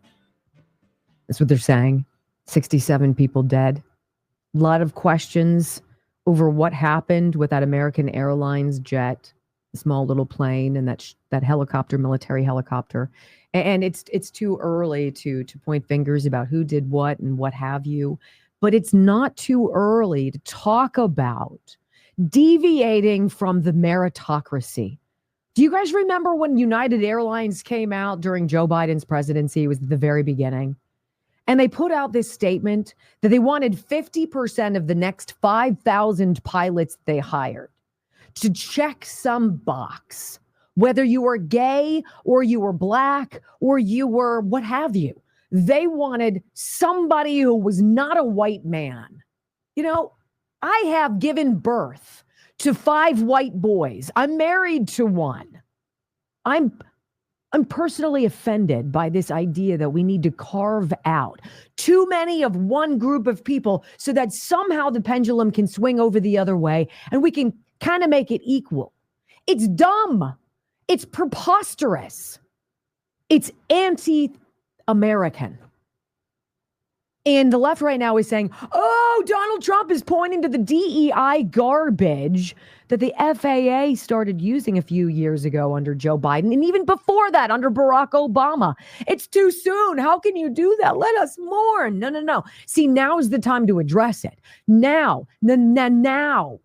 Not in a month, not in 5 months, not next year. Not the slow walk, stone wall, walking through freaking oatmeal of the Democrat Uniparty, and obviously the deep staters in the Republican Party as well. We got to get back into the meritocracy. And if there aren't enough people who fit a certain subset in the meritocracy, ought we not go back to where the problem started? Should we not go back to where the chasm was, where people started to fall through the cracks? I'm going to go with public freaking education. There's a very obvious reason why homeschool children do so well. Well, one, they have a teacher, in usually mom, who is 100% vested in them. I say this to my kids all the time when they don't listen to me. There will be no one in your life, save probably your father, who will ever lead you, never, down the wrong path. I will always have an eye on your back. I will always assist you to the best of my ability. That's why homeschool works. Public education is where the chasm begins. And they keep getting failed upwards and upwards and upwards. And then in Barack Obama's administration, they started doing this wacky DEI stuff with the FAA. Donald Trump is going to speak of it in the next segment. You're going to hear some of the things he said. It is jaw-droppingly ridiculous. Is there a place for opportunity? Yes. If we find that there's not an opportunity in a certain area, let's go back rather than just wave the magic wand and put people who have no business being there to fail in that capacity. And when we're talking about air traffic controllers, that's a pretty big deal. It's like your pharmacist. You really don't want these people making mistakes. If we're finding that it's all the same looking people in a certain group, and we want to address that. You don't just all of a sudden freeze out some group to bring in another. Let's go back and identify where the problem began. Well, the FAA turned away qualified air traffic controllers based solely on race. We know this. It's demonstrable. The disturbing rise in near misses at our nation's airports is no accident. A class action lawsuit by the Mountain States Legal Foundation has amassed a trove of documents shedding new light on an Obama-era Federal Aviation Administration initiative that rejected prospective air traffic controllers based solely on their race. White dudes need not apply. Houston, that's a problem. And this article that I'm reading in the Washington Times was from last year. It's not a giant mystery. But what you might not be aware of is the degree to which, the insane, indefensible degree to which the Obama administration went to open doors to people who are demonstrably ill-equipped to be air traffic controllers. I'll teaser-beezer you with this. Brock is an epileptic. He can have a seizure anytime, anywhere. Well, part of the DEI stuff that Obama wanted to put in involved opening the door to epileptics to be air traffic freaking controllers. Because that makes sense. Hear from Donald Trump in his own words. Let's undo the flippin' crazy. Next on Wendy Bell Radio Network. By the way, Brock is opposed to it. Who wouldn't be? Especially because stress brings on seizures. And that's a huge stressful job. That's a giant point I hadn't even considered. That's a great point. But I mean, a 2013 FAA document, controller hiring by the numbers, raised the issue in stark terms, asking how much of a change in job performance is acceptable to achieve what diversity goals. So we're going to get people who are qualified for whatever reason. I don't know. Did they come from better backgrounds and they were able to, I don't know. I don't know. Did they go to better schools? I don't know. But should we not identify where the chasm is with the people who are apparently not making the grade? Oh, that's called public education. You can't talk about that. That's a grift. Not allowed to talk about that. Oh. Which is why 77 million people voted for Donald Trump. All right, let me talk to you guys about Kelly Morgan and Morgane's Fitness. I remember the first time I went to the gym. It's scary. I was younger. I was working for NBC in St. Louis. I was a reporter there. I was out of grad school. I'd worked in New York, hated it. Then worked in St. Louis for the NBC station. And I started taking spinning classes. Oh my gosh. Guys, remember spinning? My legs were like, rrr. It's intimidating to go to a gym for the first time. You're like, I don't know how to use any of this equipment. I feel like I'm already a blob. Do I really want to do this in front of people? This is the beautiful part about Kelly Morgan and Morgane's Fitness. One of the beautiful parts about living in southwestern Pennsylvania near Somerset and Cambria counties, because you're close to one of her 4 gyms. You go in and it's like fellow patriots. I mean, there's a plaque on the wall that says, proud sponsor of the Wendy Bell Radio program. She's a veteran. She's a mom. She's a bodybuilder. She's badass. She understands nutrition and muscle mass and the yin and yang of exercise and actually enjoying your life. But she also runs a program called 90 Ignite, which is really exciting. And it's irrespective of your zip code because it's done online. You can get some testing done, figure out what some certain things in your blood show Kelly, and then she can help kind of create a focus on meals and foods to avoid, foods to enjoy, and then helps you with, you're going to work out 3 to 4 days a week. You don't have to go to a gym. You can do some stuff at home, but you're going to get your butt moving. And then in 90 days, we've had people that lost 15 inches, 11 pounds of fat. What? Yeah. So think about it. Between now and my birthday, when you all shower me with gifts in April, you could be very different looking just in time for bathing suit season, right? Now, if they could do something for stretch marks, that'd be great. I'm a stretch mark from here to here. It's a beautiful thing to think about. So I'm going to TS Warren 615. I'm kind of unhappy that you feel I should be kept away from that job. On meds, I have no seizures. But here's the thing. The meds are great. Don't get me wrong. I usually go a couple years, sometimes longer, without them. But the fact of the matter is, meds or not, you are still susceptible more than the average person. I don't disagree with you. I never saw epilepsy as a disability until I read that. And I'm like, right. They consider this? Right. Stress brings them on. It's just a fact. Right. You know, there's different triggers for everyone. Sometimes some people with strobe lights. Oh. Some people like it's stress. Some people it's sugar. So I mean, there's plenty of reasons you can have them. But I don't know. I don't think I should be in control of something like that. And it's a highly stressful job. You're only allowed to have it for so many years because it is highly stressful. It literally, they've done studies that it takes years off your life. Ow. Yes, and Donald Trump alludes to that. You know, so it's. Look, stress is one thing. Chronic pain is another. And I love the idea of getting help with an opioid strength painkiller that's not an opioid. That's not made by big pharma. That's not a drug. That's not going to make me be like, right? Because I've been very clear with you guys. I could very easily be a pill popper. Loved Percocet way too much. Love Vicodin way too much. I'd step away with shaking hands after a C-section, right? This is a game changer. Canolidine. It is a naturally occurring substance that is in this dropper.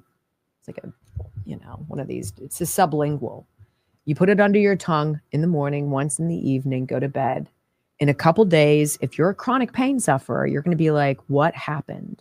Because all of a sudden, 60, 70, 80% of your pain is going to go away, period. For topical pain, sore muscles after exercise, I put it on. Kate, Brock's wife, put it on a toothache. I put it right here when I have headaches. Stress in the back of your neck, on your shoulders, lower back, on my feet where I had surgery. Goodbye pain, 75 to 80%. Try Kano.com/Wendy. It's a game changer. I use it every single day. Less than $1 a day. Try Kano, TRYCONO.com/Wendy. Get it. Frost and the sublingual. Just get it. Just try it. You're welcome. Oh.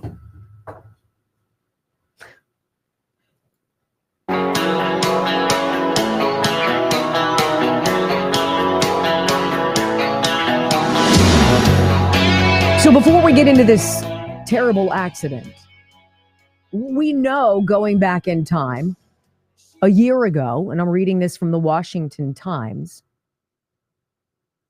that a 2013 FAA document called Controller Hiring by the Numbers raises this issue of fairness in such a way, in stark terms, asking how much of a change in job performance is acceptable to achieve what diversity goals. We really want to be diverse. We want to give everybody an opportunity. We want to be those really good do-gooders, right? But when we do that, our people aren't as safe. Accidents are more likely to happen. Where is that balance? In what field are we really willing to roll the dice so that we can pat ourselves on the back and say, gosh, we're good people? It's stupid. And this accident, whether or not it was because of DEI hiring practices, who knows? I'm not making that allegation. I'm merely saying that the Obama and Biden administrations, which are ubiquitous and synonymous, have done grave danger to the meritocracy. And we've got to get that back, where the finest people, irrespective of any other physical characteristic, where the finest people are the ones who do the jobs that we need. So the deadliest aviation accident since 2001 is now prompting necessary and long overdue reviews of air safety and controller hiring initiatives. That makes sense. I don't think this should be this is Joe Biden's fault, this is Barack Obama's fault, this is Donald Trump's fault at all. But did you notice the speed with which Donald Trump's new cabinet members addressed the media? Brock, you were watching Fox. I do not watch Fox. I don't like Fox. I think they're awful. Whatever. He watches them because his girlfriend Sandra Smith is on there. You said Pete Hegseth hit the press. He was on there. He had a press conference. Yeah, he did like something from his desk that was just updating what they're going to do and what they're looking into. So obviously he's like covering, a State of the Union for him. He's covering the military side of it because it was what? A Chinook helicopter. It was a military helicopter. Blackhawk, excuse me. Blackhawk helicopter. So he handles this on his side. And then you got the Department of Transportation, Sean Duffy. He came out too, yes? Yeah, he was there. I mean, he was on the job for what, 6 hours maybe? Showing up, meeting the press, answering questions, saying what we know, what we don't know, but we're here. Can America please pray for these 67 people? It was what Trump said after the fact, though. Look, we're going to get into the black boxes and what happened. 67 people died in just the most horrendous way. Their bodies are being fished out of the Potomac River.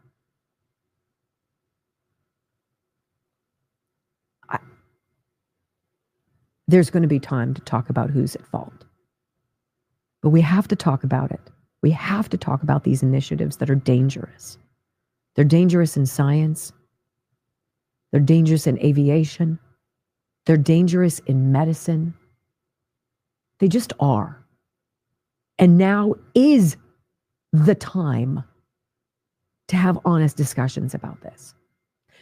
So President Trump, shortly after that accident, mid-air collision over Reagan International, he says, you know what? This is something that the Biden administration, the Obama administration, pretty much dropped on the flying public. 1 week before I took office, he said, opening the FAA to people with severe disabilities.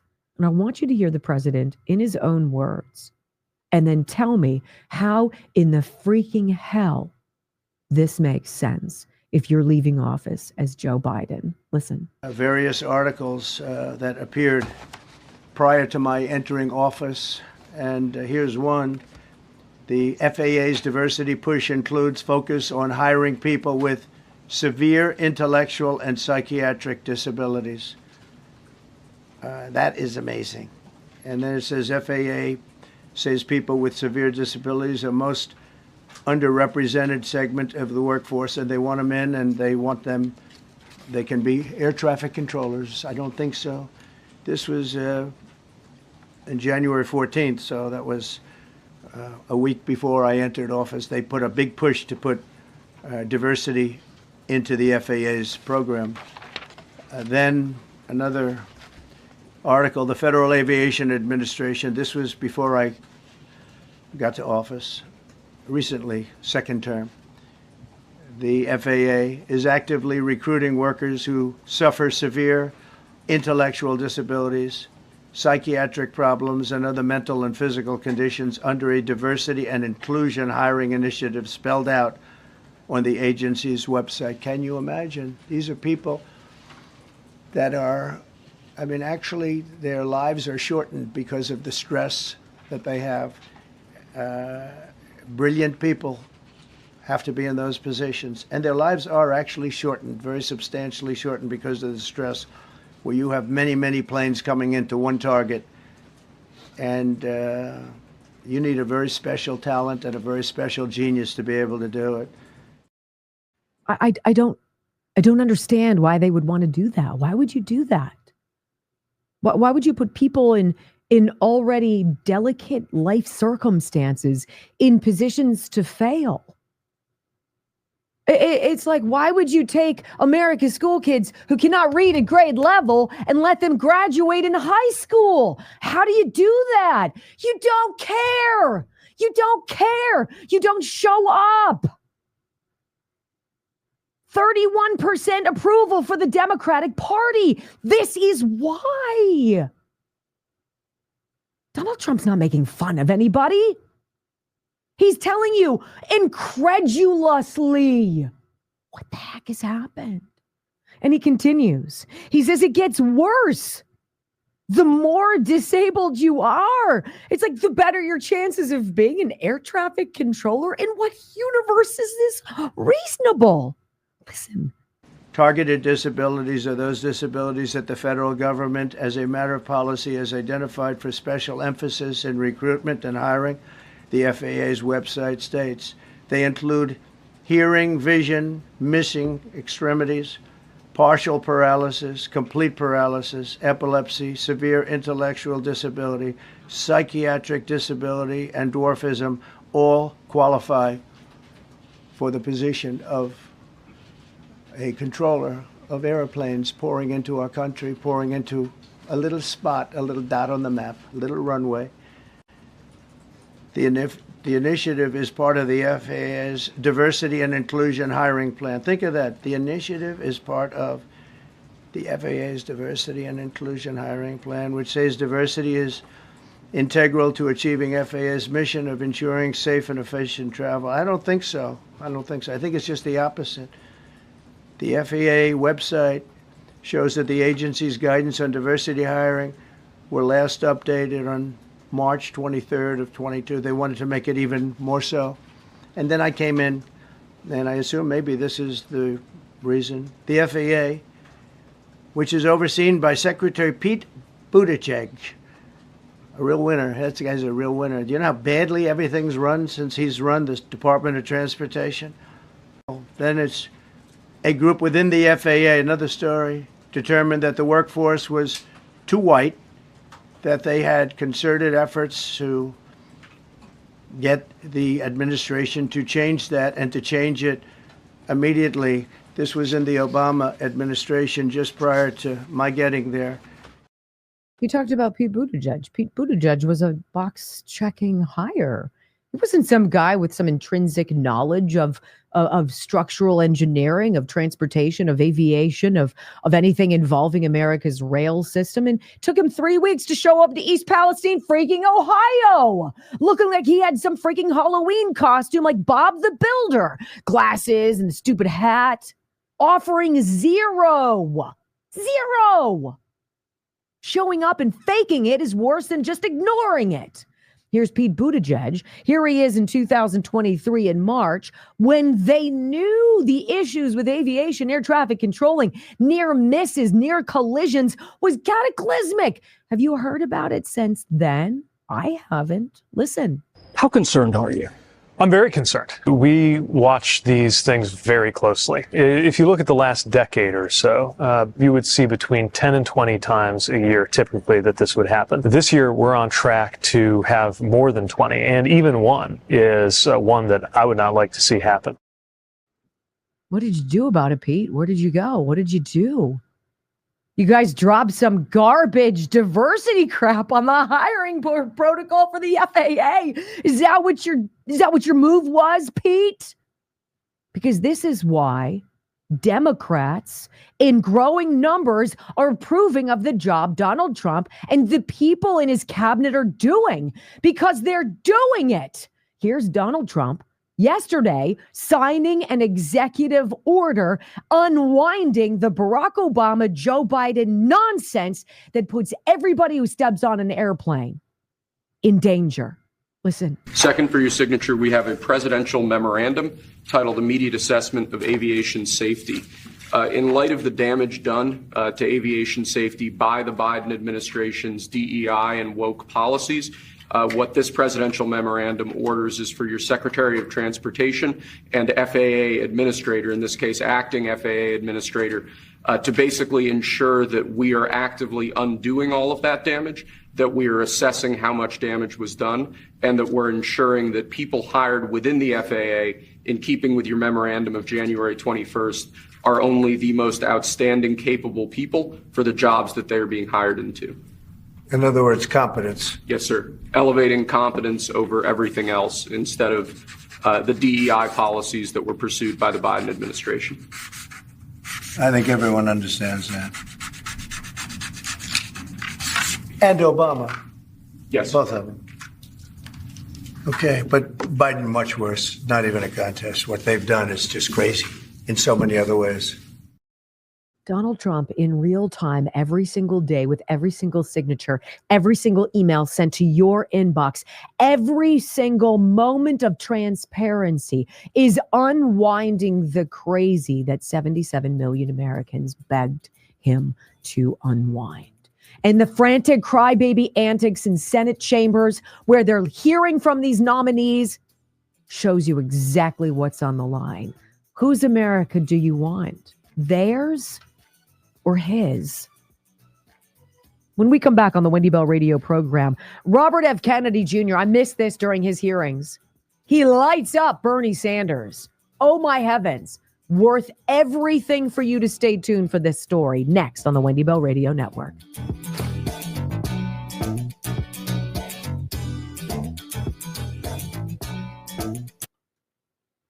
Like, it's not even worthwhile to get into the what happens, the nuance of this or that. Like, it's going to take weeks for them to figure this stuff out. Opining about it, doing anything other than examining who the people are who are in the towers, examining who the people are who are the pilots, right? Aside from that, making sure that these people are competent, if there was some communication breakdown or what have you, there's no room for this toxic cancer called forced inclusion to the detriment of everybody out there. There's no world that this has room in it. None. And it's being unwound all around the planet too. The ripple effect of Donald Trump's election and his inauguration. I want to tell you about Dr. Richard Rafferty at the Disc Institute of Pittsburgh. Got a lot of you watching for the first time here. There's some staggering number. 4 out of 5 of us in our lifetime. Hopefully it's not us, but looks like it's going to be. 4 out of 5 of us are going to need a doctor related to some spine issue that we have, whether it's sciatica, bulging or herniated discs, degenerative disc disease, what have you. It's a lot of us. And so you need to know where to go. Like, I'm so against surgery, right? Because I've had a botched one, and it was that breast implantation didn't take.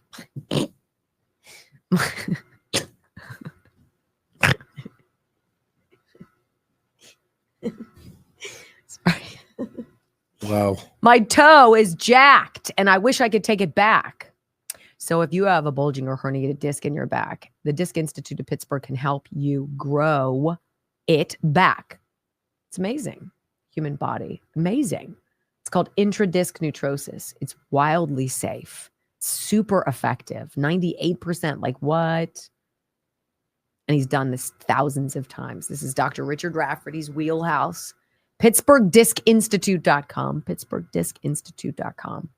412-906-9600. It's Froggy and Less Tax's birthday today. Hey, happy birthday. 412-906-9600. Froggy's been trying to butter me up with some donations. Yeah. I noticed that. I find it very attractive. Just kidding. Right? It sounded kind of cheap. You'd be the first woman that, wait, what that did you ever say? liked somebody because of money that they gave them? Yeah. But that was just a very low thing to say. Can I just say that? Like all women are money grubbers or whatever. Come on now. Come on, man. I do like flowers. If I have a soft spot, it's flowers. Flowers. Flowers. Flowers, as they say here in Pittsburgh.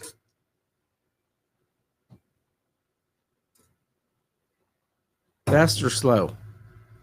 Fast. Slow for you, huh? No. He's commenting on if I think this program has moved expeditiously or if it's lollygagging a little bit. Oh, look. No, I think it's going fast. Got to twirl a curl, ladies and gentlemen. It's good luck. It's always good when a Friday goes fast. Mm-hmm. Oh, okay. There we go. Oh, boy. It's relaxing to me.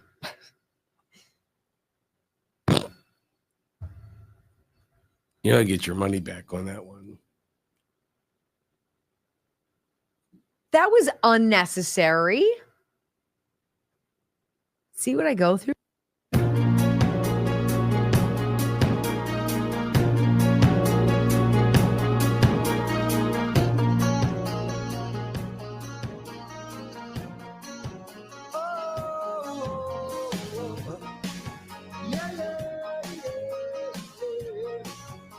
Welcome back to the Wendy Bell Radio program.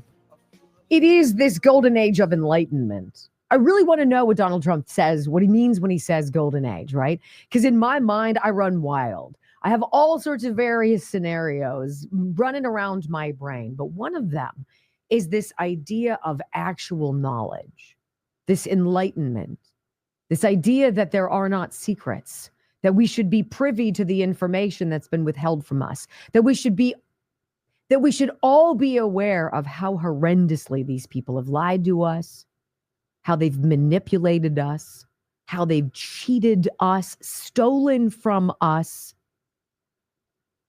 and that we would be able to do something meaningful to make it better, to make a change.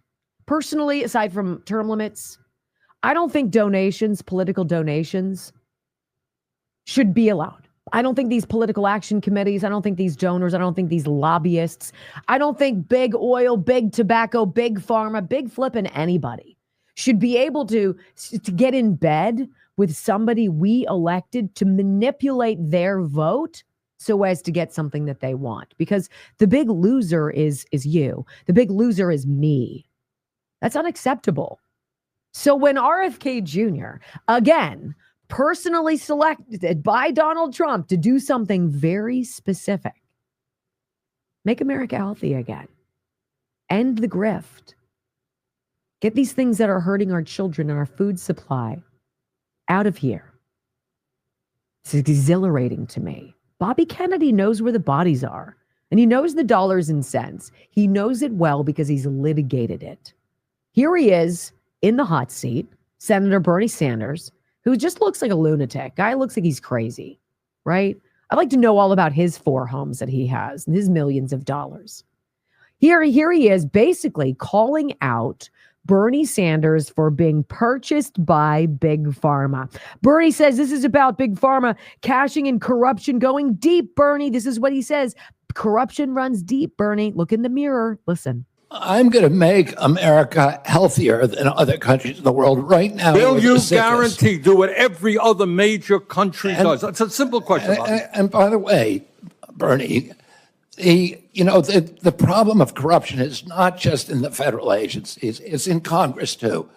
Almost all the members of this panel are accepting, including yourself, are accepting millions of dollars from the pharmaceutical industry. And protecting their interests. Oh, I thought that would come. No. I ran for president like you. I got millions and millions of contributions. They did not come from the executives, not one nickel of PAC money from the pharmaceutical industry. They came from workers. In 2020, you were the single largest because I had receiver of pharmaceutical money. Contributions from workers all over this country. Workers, you were the not a nickel from corporate tax. You were the single largest acceptor of pharmaceutical dollars. No, from workers in the industry. 1.5 million. Yeah, out of 200 million. All right, but you have not answered last question. You have not answered last question. No, not one nickel. Brock, what does that remind you of? Not one nickel. Not at all. Safest, most secure election ever. I never once talked to my son about his overseas business deals. Never, ever, ever. Your absolutes, my man, are the biggest tip-off to all of us. Now, this is the exciting news. Bobby Kennedy knows. He's sitting there. He is unafraid. There's a reason why that's the title of today's program. The people who've been selected by President Trump know the niche that they are filling. They are expert witnesses in those realms. Don't play with people who are smarter than you, who haven't been bought like you. And you've got to love Nicole Shanahan, Bobby Kennedy's former running mate. Think about the epiphany. Think about all of the Democrats out there who are giving the Democratic Party a 31% abysmal approval rating, who are watching in real time how much the people they thought represented their values truly suck. She's come out against Raphael Warnock because she was the machine that financed John Ossoff and Senator Raphael Warnock, their campaigns to flip the seats, to flip Georgia. She said, you know what? I'm coming for you, Raphael. I'm going to galvanize an army of people who are freaking tired of you and others being on the dole and not standing up for what we want. Scott Pressler from Pennsylvania, who I'm going to say is the one-man wrecking crew who flipped Pennsylvania and made it go for Trump again. He said, you know what, Nicole? You got my digits. Call me. I'll help you flip those seats. Oh, my. Ladies and gentlemen. When we come back, hour number 3 of the Wendy Bell radio program, every single American deserves better than we've been getting, especially if you live in Minnesota. Hey, Tim Walls, don't slither away just yet. We got some questions for you next.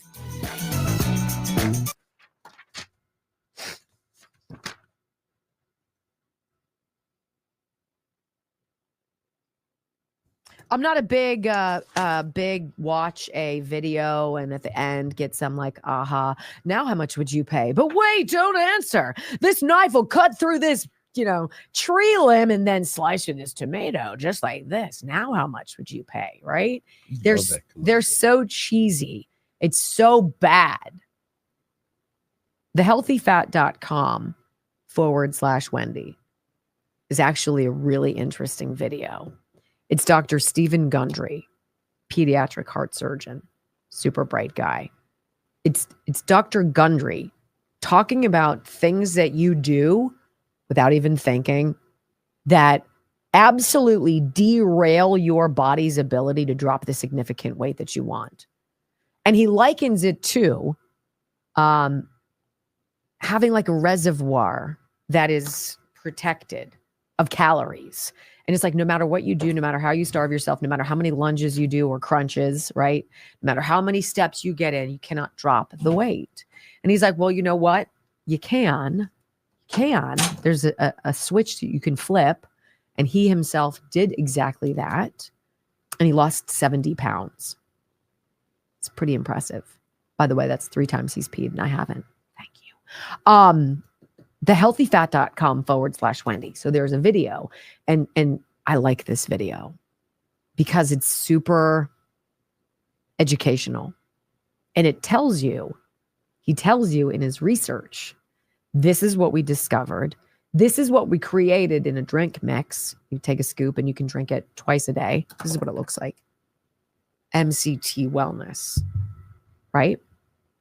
This is for what Dr. Gundry says, help with significant weight loss. It says dietary supplement on it, but you can drink this instead of having lunch and be totally chill and comfortable until you go to dinner. Have dinner. It's a game changer.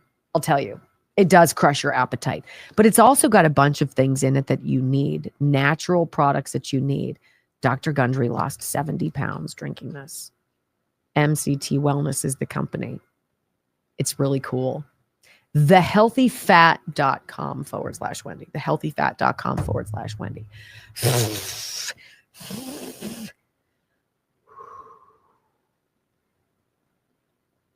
Literally, I'm turning on my air conditioner here because I'm having a power surge. I share everything with you. I know it's a little too much. All right, let's talk about this. Where are we going? This is a story that will, I don't know how it'll make you feel. I find it infuriating because I remember when we only had one son and then we had 2 sons and they were in daycare. And I remember how much it cost. It was unbelievable. Unbelievable. And this abuse of federal funding in Minnesota, in Tim Walls, Minnesota, that's been going on for years that his administration has not curtailed, puts 12,000 families in danger. These are the grifts. These are the operations that we have to unwind.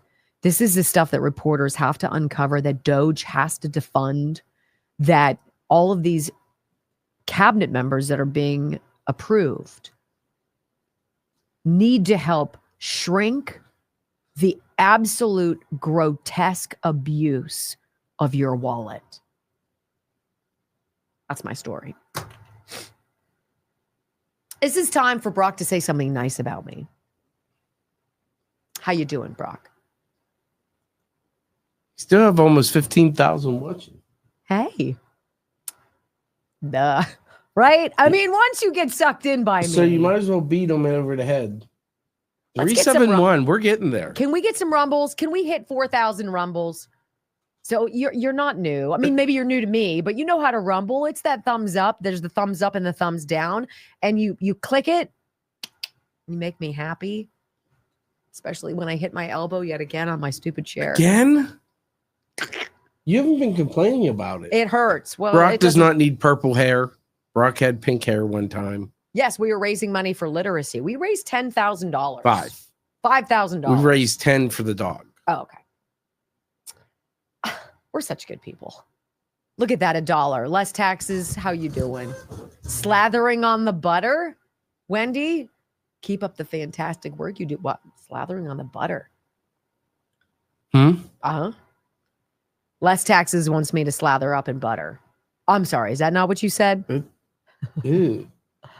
Wendy got me rumbling. Let's go, Quasi 16. What's up, say E-Hub and Arstad? You're so good at names. You're so good at it. I don't know what it says. Hi, Sherry. Is it because you can't read it, or? Hi, Dem's gotta go. You have elbow cancer too? I'm telling you. I can't. My jacket's too tight on my arms. I can't. Please for Wendy. Oh, that's so nice, Sherry. It sounds desperate, but there's no reason we shouldn't be in the top 5 on the Rumbles. I mean, on the leaderboard. Little old us. Hi, Max again. Hi, B. Reschke. We're still, if I'm not mistaken, an editor's pick.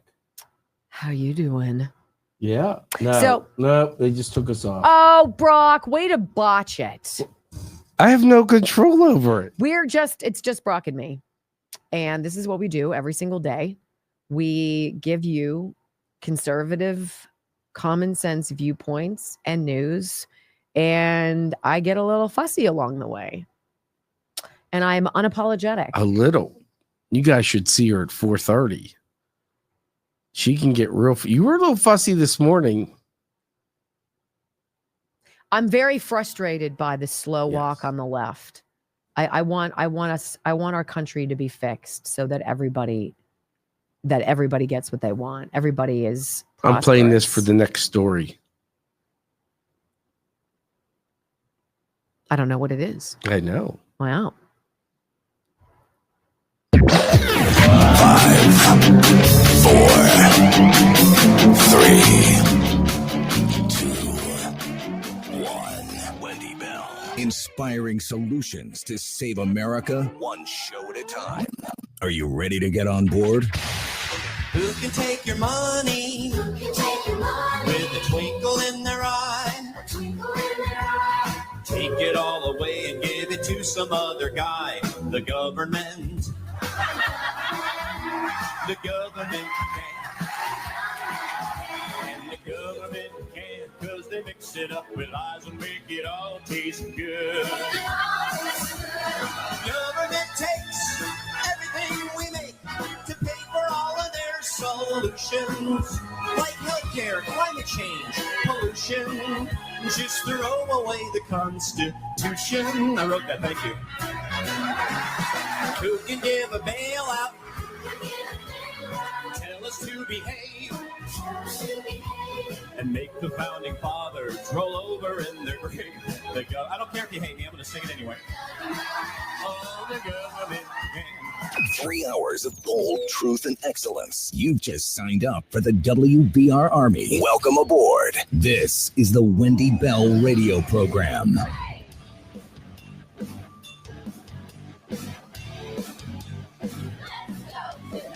Welcome back. Hour number 3 of the Wendy Bell radio program. Delighted to be with you. You know, I would not mind the Democratic Party if they did one of something that was beneficial for the American people. I think if we're going to be honest, there are a lot of good Democrats out there. There really are. And they're watching their party implode.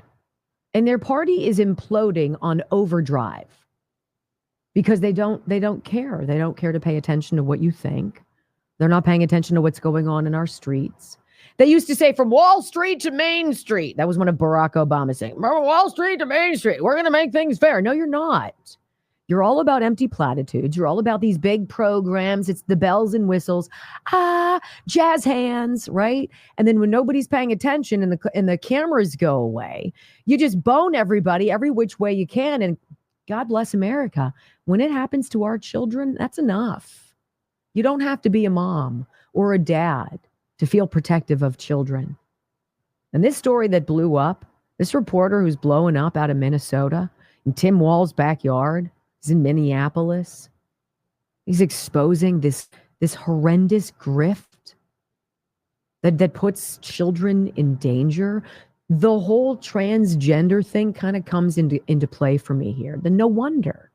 If you can't, as public servants, as stewards of safety in this country, look after the most precious, and I would say those would be babies, children, right? And you can fail in such amazing fashion. Why would anybody ever vote for you again? That is the very serious precipice this party is standing on right now. So I want to break down this guy, this reporter. I'm terrible. His name is Jay Knowles. If you're in Minneapolis, if you're in Minnesota, you might know Jay Knowles. I'm unfamiliar with him, but I really like this story. It's a pretty deep dive expose on something that should infuriate you. This is exactly why Doge exists. This is why Elon Musk is taking over this Department of Government Efficiency.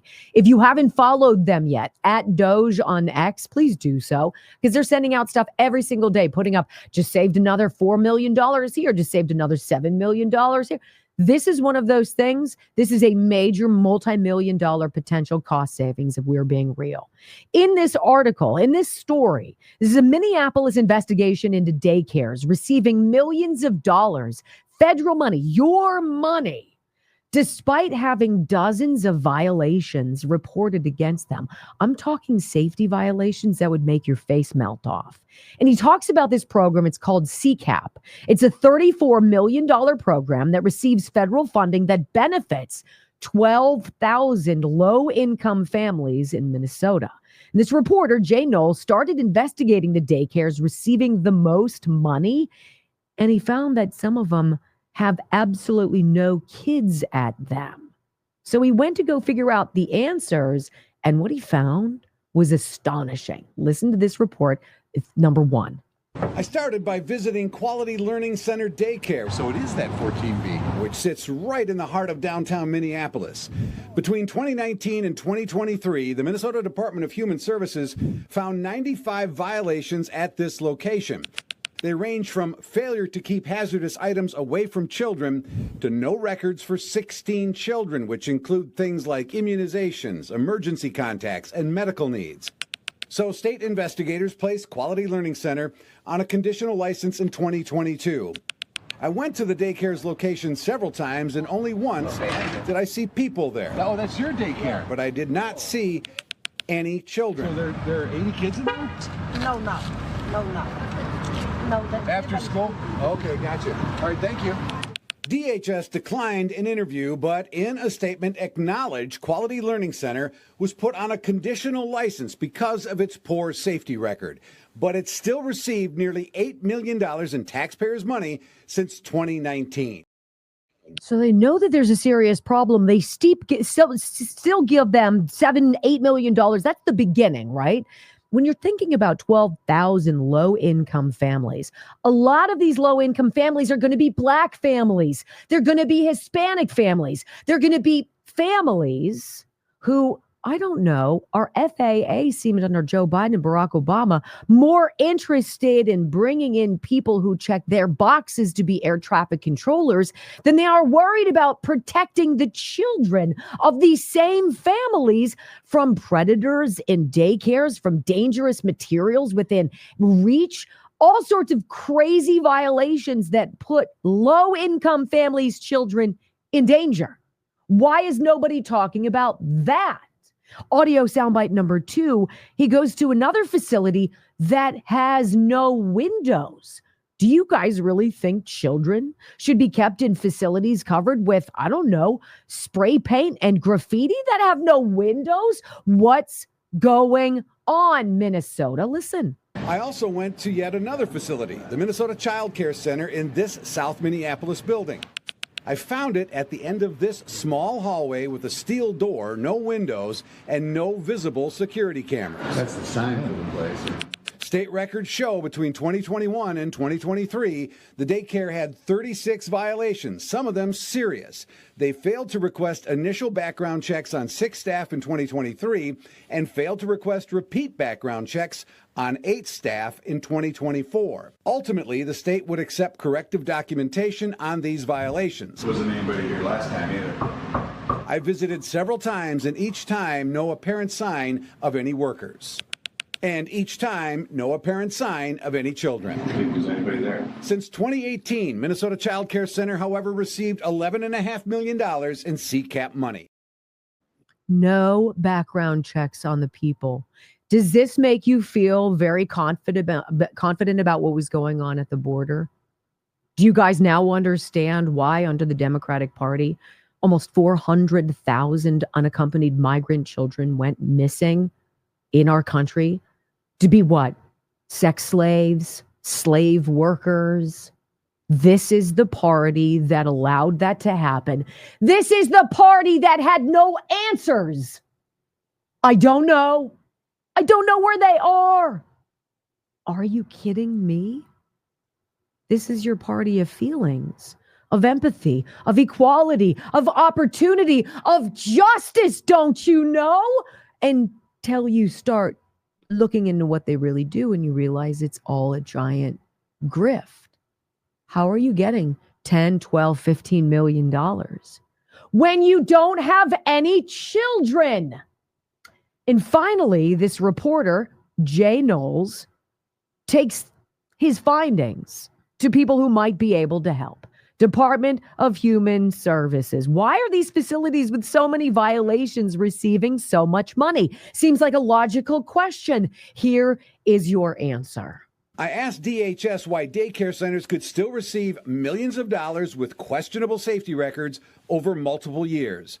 In a statement, DHS said under state law, they can only stop payment, quote, when a provider intentionally gives false information or submits false attendance records. A provider is operating after a suspension or revocation of its license. There's a credible allegation of fraud and or a provider refuses access to attendance records. What does that say to you? It says that the oversight is incredibly lacking. I shared our findings with House Speaker designate Lisa Damon. Are we keeping kids in Minnesota safe? And what you're showing me here brings that very much into question. You know, Jay, you have pages here that are publicly available with repeated failure to keep hazardous items away from children, failure to maintain adequate staff to child ratios, background checks, failing to keep personnel files. These are repeated violations.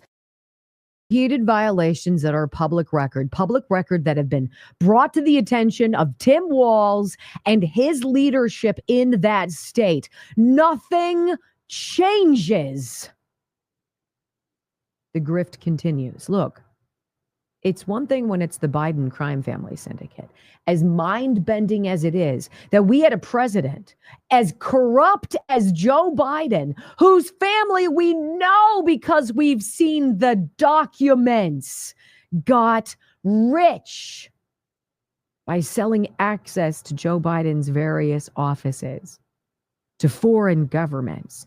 As despicable and treasonous and traitorous as that is, to hurt a child, to put a child in these circumstances, knowingly, to make money, that's a special slice of evil. God hope that Donald Trump's golden age means this stops. When we come back on the Wendy Bell radio program. You know, and some people won't be saved. I say that all the time. I got to tell you about Meta, about the beta males over at Meta. Oh boy, I'm sorry if you're a real man, you're not going to like this story. I got it for you next on the Wendy Bell Radio Network. 31% approval, guys. There's a reason. 31%. Did we get it? 4K. You guys are killing me. Why? 393. Oh, 70 people. Pshaw. That's fantastic. I'm super excited. Let's go. 17 thumbs down. We're getting there. Isn't that terrible that we're celebrating that? Where's Amy Klobuchar? Where's Ilhan Omar?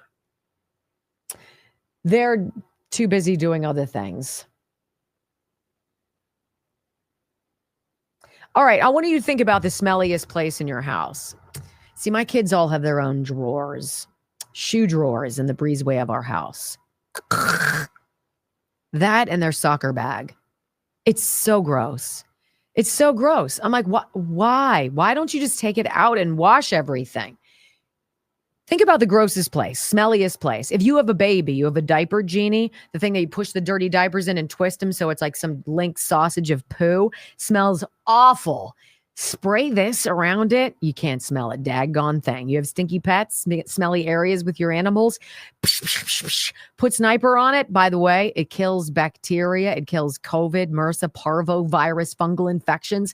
You have the beginnings of athlete's foot. I've never had it. My kids and my husband have. It's apparently miserable. You spray this in between your toes. See ya. This also does, oh my gosh, what does it do? It cleans everything. And it takes the bacteria, it takes the germs, it takes the nonsense that makes you sick when your house is a human petri dish. And you walk around, you walk in your house, not only does it smell good, you spray it, don't need to wipe it off. It's good for 30 days. It fights bacteria, viruses, fungal infections, all of it. 30 days. Disinfectwithsniper.com. Disinfectwithsniper.com. And the sister product, Knockout, Knockout. That is the true. I mean, you could go into the elephant exhibit at the zoo, which is like, wah, wah. It's so bad. Or your boy's bathroom. It's like the monkey exhibit where it's like, ooh, so gross. You could spray this all over the place, Knockout. It would completely deodorize it. Brock's cigar room in his house completely kills the odors. Amazing. You buy a car, somebody smoked in it. Gone. We'll spray the electronics. Wow. I wonder if it would work on you, like if you were smelly. Do you think it would? If you were like, psh, psh, psh. We'll have Brock try it. He's a smelly person. I'm not. Wow. Wow. Nice cold. Wow. Nice cold. This is just, it's so dumb. Hostile work environment. You know, this guy could have been vice president. That's scary. Vice president. Such a whack job. It had tampons in the... Do you remember when he dragged his kid? I wanted to punch him. Gosh, he was awful.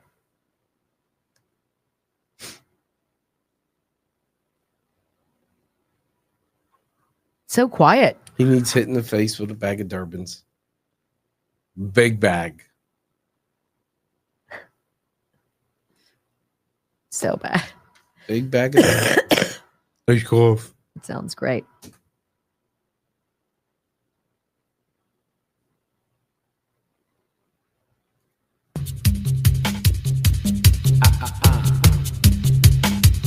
Welcome back to the Wendy Bell radio program. Do you guys remember at the Democratic National Convention?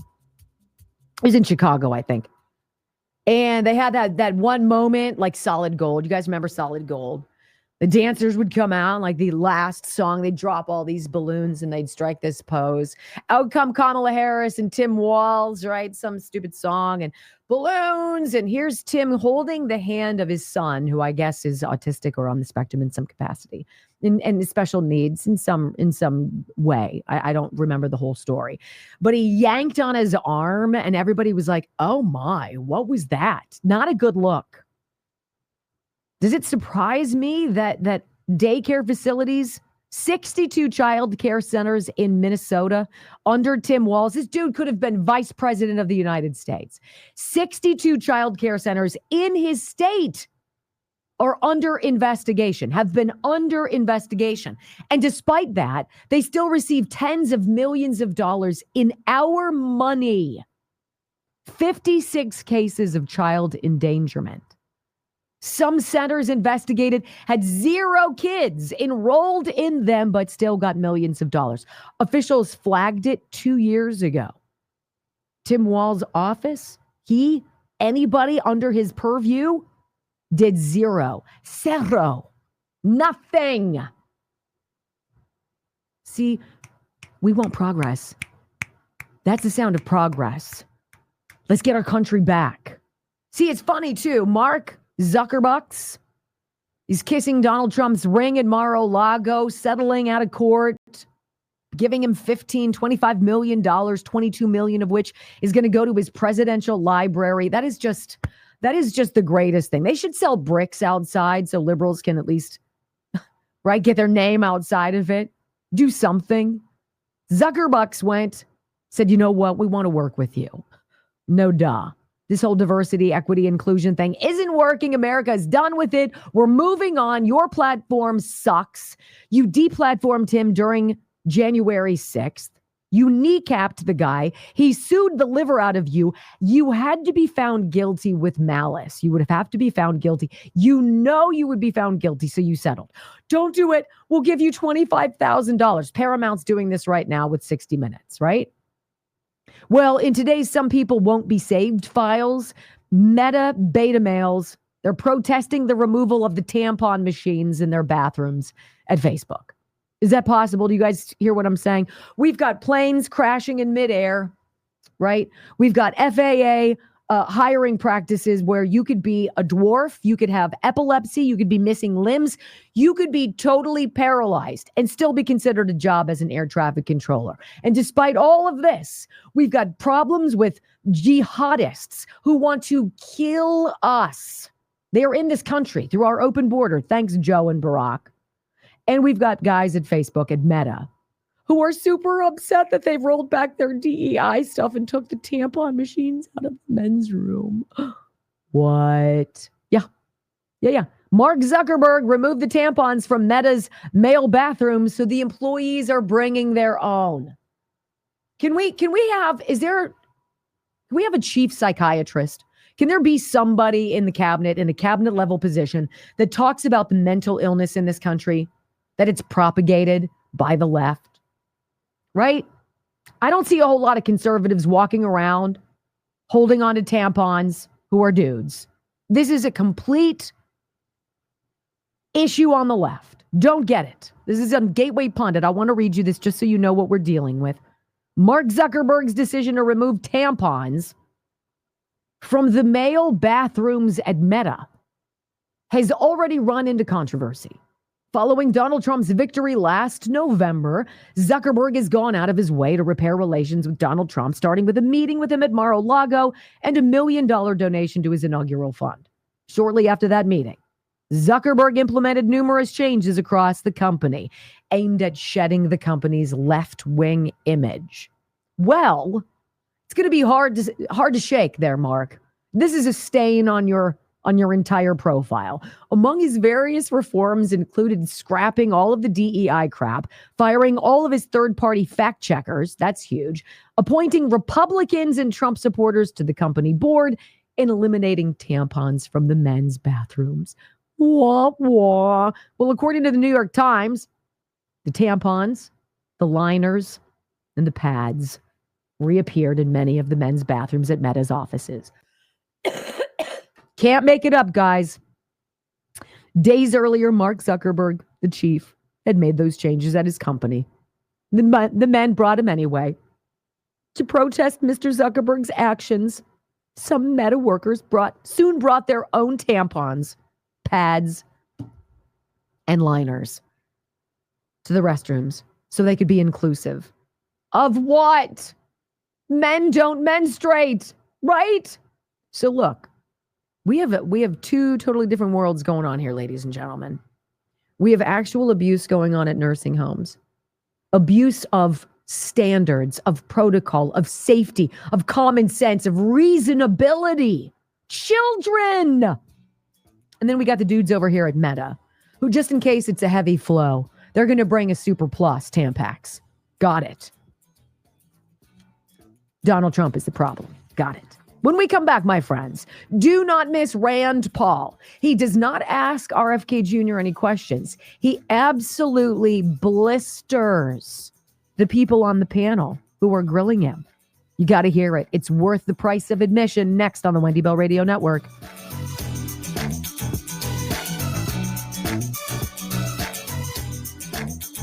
It's just embarrassing. Listen, It's just embarrassing. I'm going to speak for all real men.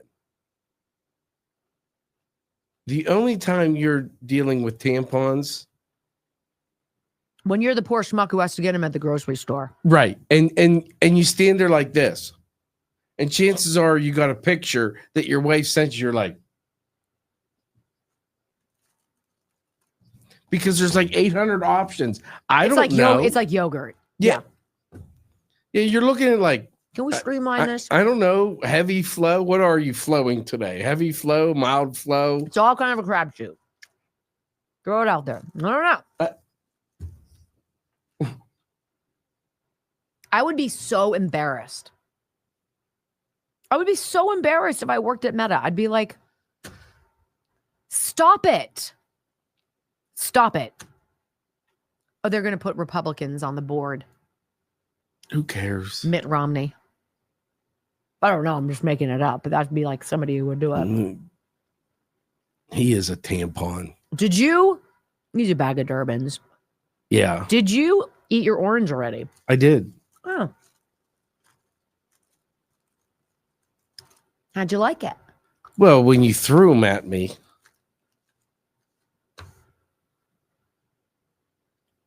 Did you?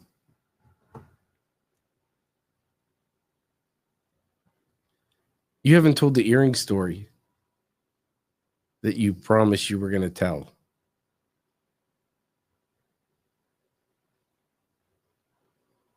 Just saying. Transparency. Uh-oh. Cousin Allison had first glass of Chuck today. You might beat somebody up at work. Hopefully you're not in the office today. Don't be because singing. I know you work with liberals. She's a professional singer. Well, I'm talking about her day job. Oh. She works with some liberals. You just might have to round out. Kick their ass. Yeah. When Sit down. When they say turn that garbage off, just throat chuck punch them. Yeah. All right. I think I got all my reads. I think you did too. Do you? How do you remember? Do you write them down? Mm-mm. Go through mentally. You know what you are? You're like that annoying food server or waiter who takes. Did you do Ireland? No. Oh my gosh! I hate you. Ireland contracting. 1-800-NEW-ROOF. You know, it sounds weird to hear me talk about these companies because I know so many of you are listening out of the state of the land before time, which is what I affectionately call Pennsylvania. I hope you have an Ireland contracting near you.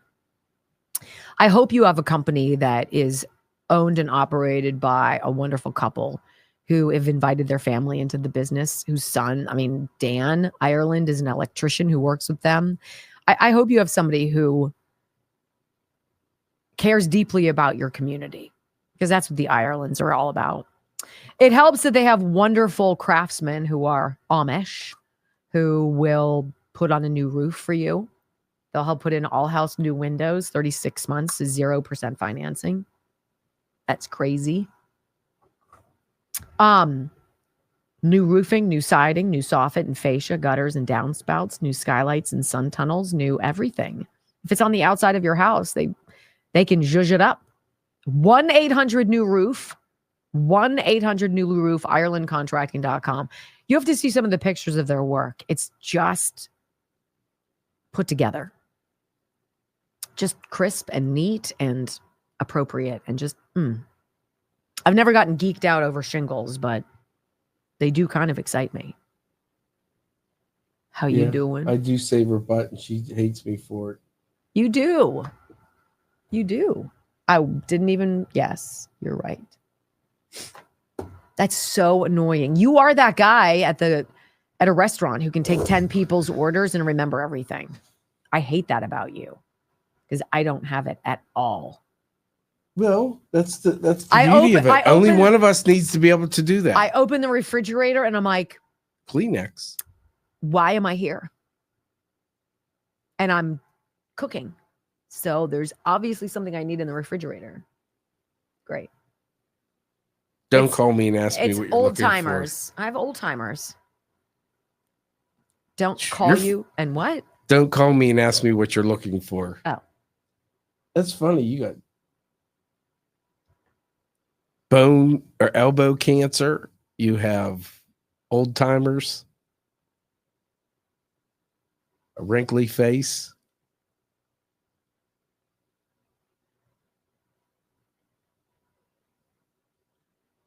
Cousin Allison, you're going to have to tell us if you beat up anybody at work today. I'm curious.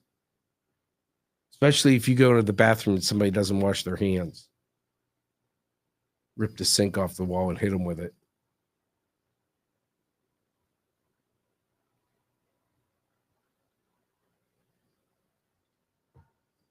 It's that time. This is so dumb. Are we going to stop doing this? Who wants me to stop doing this? 1 for yes, stop doing it.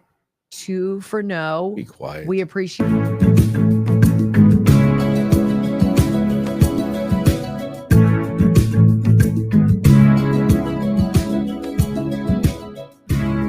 I stopped an old man along the way, hoping to find some old forgotten words or ancient melodies.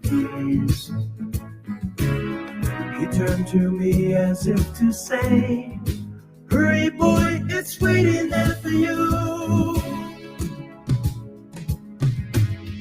Gotta take a lot to drag me away from you. There's nothing that 100 men or more could ever do. I guess the rain's down in Africa. Gonna take some time to do the things we never did.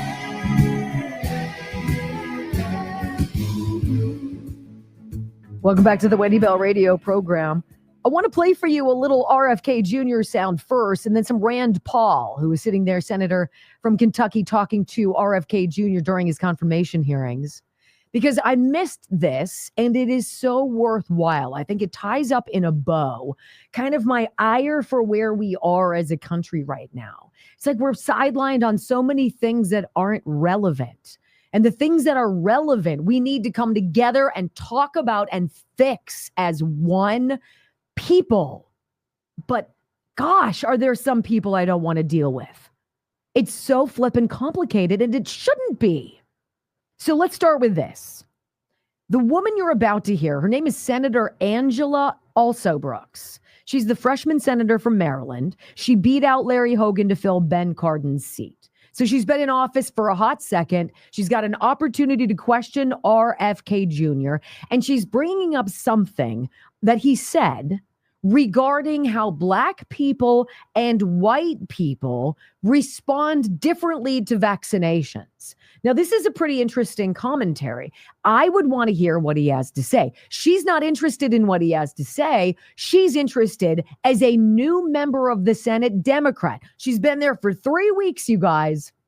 She's already playing the part that they've asked her to play. Listen to the give and go. It's very unbecoming. Go. You were on a show on February 26, 2021, an interview with Dr. Judy Mikovits, where you said the following, and I quote, "We should not be giving Black people the same vaccine schedule that's given to whites because their immune system is better than ours." Can you please explain what you meant? There's a series of studies, I think most of them by Poland, that show that to particular antigens that Blacks have a much stronger reaction. There's differences in reaction to different products by different races. So I have 17 seconds left. Let me just ask you then. So what different vaccine schedule would you say I should have received? What different vaccine schedule should I Well, have received? I mean, the pollen article suggests that blacks need fewer antigens. This is so so you get the dangerous. same measles vaccine. but Mr. Kennedy, with all due respect, that is so dangerous. Your voice would be a voice that parents would listen to. That is so dangerous. I will be The voting truth against is your nomination because science. your views are dangerous to our state and to our country. I mean, do you think science is dangerous, Senator? This is published, peer-reviewed studies. I yield. I yield. What a poor performance. You're embarrassing, Angela. That's embarrassing. You asked a question and didn't give him time to respond.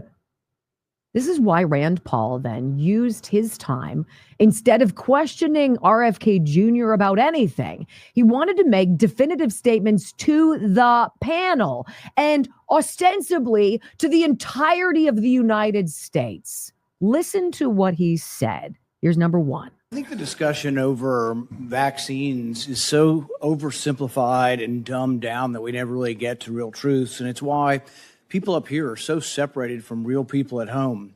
So we talk about hepatitis B. It's a terrible disease. It could lead to liver failure, as the chairman said.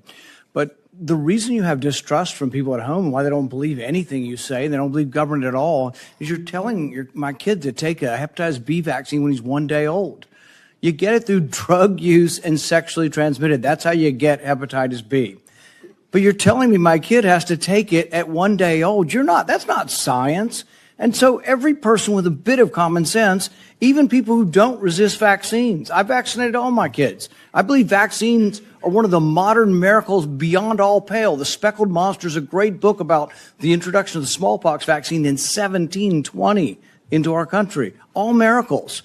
But I'm not a one-size-fits-all. It's not all or nothing. I chose to wait on my hepatitis B vaccine, and we did it when they went to school. Does that make me an awful person? Does that make me an anti-vaxxer because I questioned the government dictate of whether I do it? And I'm not speaking for anybody else. I'm only speaking for myself. But for goodness sakes, let's have an honest debate about these things. The COVID vaccine.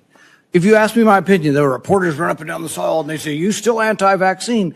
No, I'm pro-vaccine. But on the COVID vaccine, and on the COVID illness, there was a 1,000-fold or more difference between the elderly and children. If you don't acknowledge that, you're committing malpractice. You're showing your ignorance. If you say a 6-month-old must be mandated to get it, the science is not there. So all this blather about the science says this and the science says that, no, it doesn't.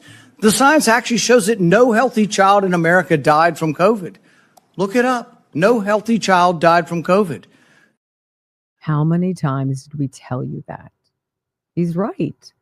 There is no conversation. You are not allowed to deviate. They tell you what to do and you do it. No questions asked. This is what I alluded to in the opening monologue. And this is exactly how Rand Paul sends it home. Listen. But on autism, there's no good science of anything to show what causes autism. We don't know. It's a profound disease. I know many moms here and dads who have kids with autism. I know them personally. I've met their kids.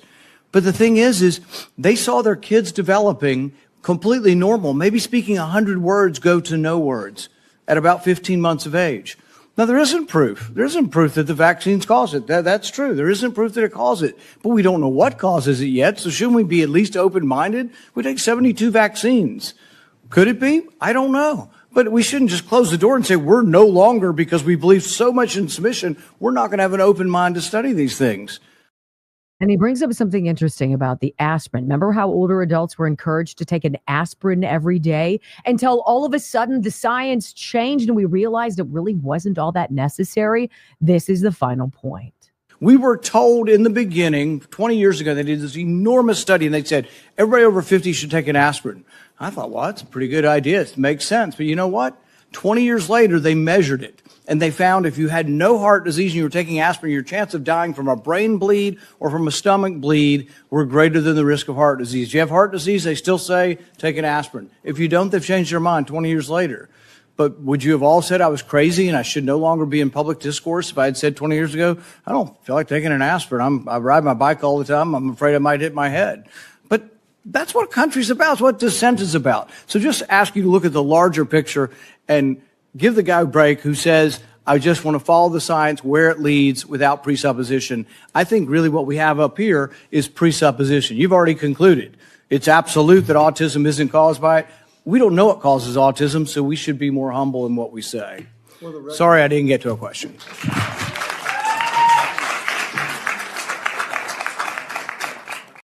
Applause. Look, 31% approval for Democrats, according to Quinnipiac. We don't like it when you shut the door in our face and force us to do something without us asking why. Or show us. Give me the evidence. Where is the proof? That's not America. And those of you out there, Congress, do that. We don't trust you.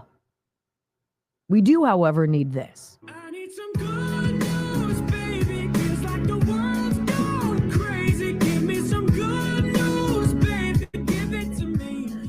I love this story. Steve Hartman goes on the road near Atlanta, and he shares a very touching story about two parents who find healing in passing on their late son's key collection to a little boy who was unsuspecting.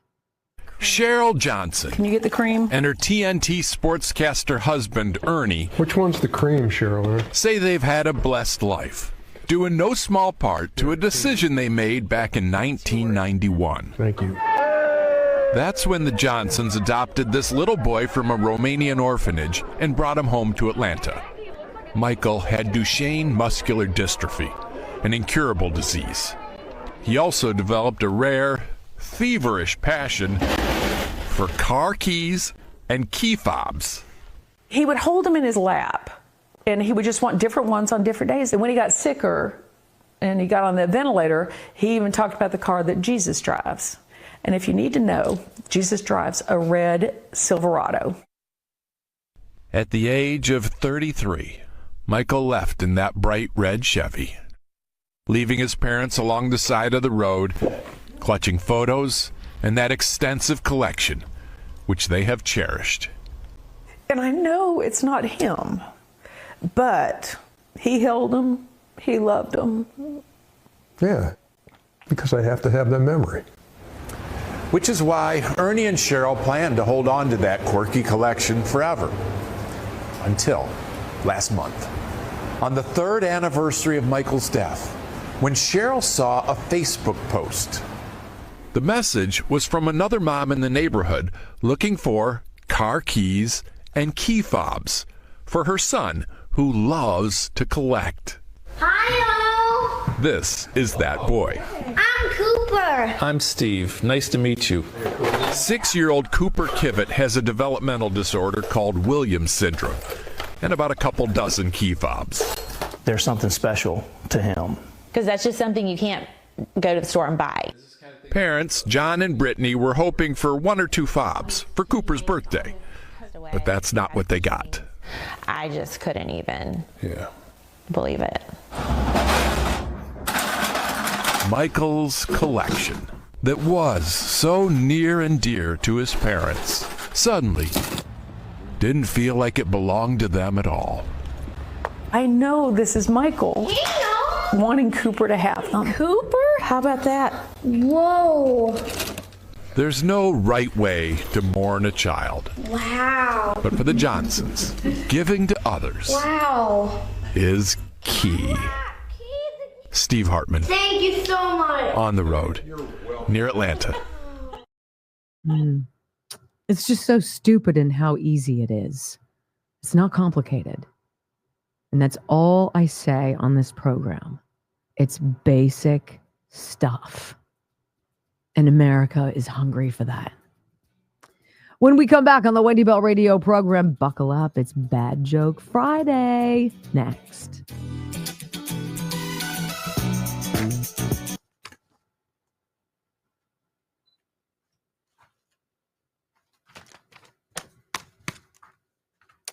Man, that takes a special soul to adopt a special needs child from another country with a disease that you know is going to kill them. I worked not extensively, but I got to know multiple kids with muscular dystrophy during my time on television, and they're just awesome. I guess I should read because you probably threw something in here that's inappropriate. Oh my, this is a long one, Brock. The Doc reference. I gave them to you before the show started. Well, you know what? I've got other things I'm doing, so you should have proofread them for me. Come on! We had 4, right? 4.11. That's awesome, you guys. And still 12,000 of you and almost 2,000 on X. That's awesome. Amanda says we're 454.3 now, too. Oh, that's awesome.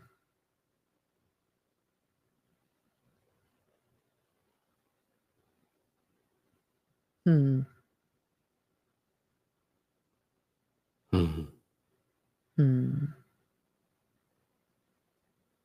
Dumb tards. That's a new one. That is a new one. Wendy is not busy. She just sits there and waits for the show to start. You'll try to defend her. She could have.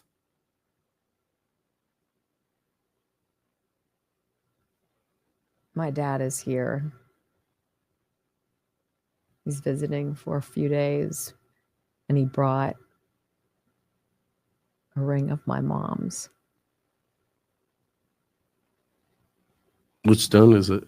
It's a fire opal. It's super pretty. Does it change colors? It's set in rose gold, and there are just tiny little diamonds all down the side and around it. I have a weird knuckle. I've broken this finger a couple times, and you don't really do anything with it. Right? You can splint it or whatever, but it just has to heal. And so I have like a thinner top and bottom, and then right here it's like it's hard to get anything over it. So I usually don't have a ring there.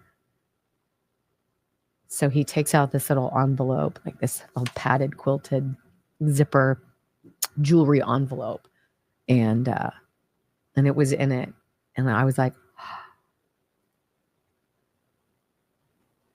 and it fit me perfectly. And these are her earrings. I did not sleep last night for crap.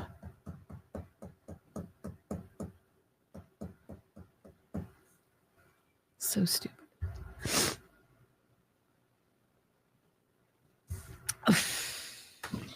The good news is I get to wear my glasses now, so you'll not know that I was just crying. Shh. Nobody knows any of this. No. And they won't even see the shark you got going on. I have a shark? In the back. Oh, do I? Other side. Over here? Yeah. Right here? No, up. Yeah. I do. Why didn't you tell me? I just saw it. I wasn't looking. It is prodigious. I can only do so many things at one time.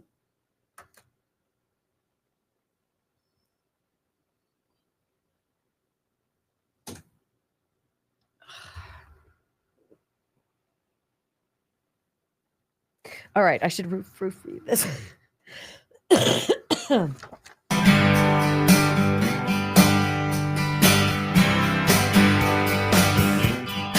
Welcome back to the Wendy Bell radio program. Oh my goodness, I'm going to just tell you out of the gates here. I did not proofread the jokes, Brock. And I gave them to you before the show. Hit the darn button, for heaven's sakes. Gosh.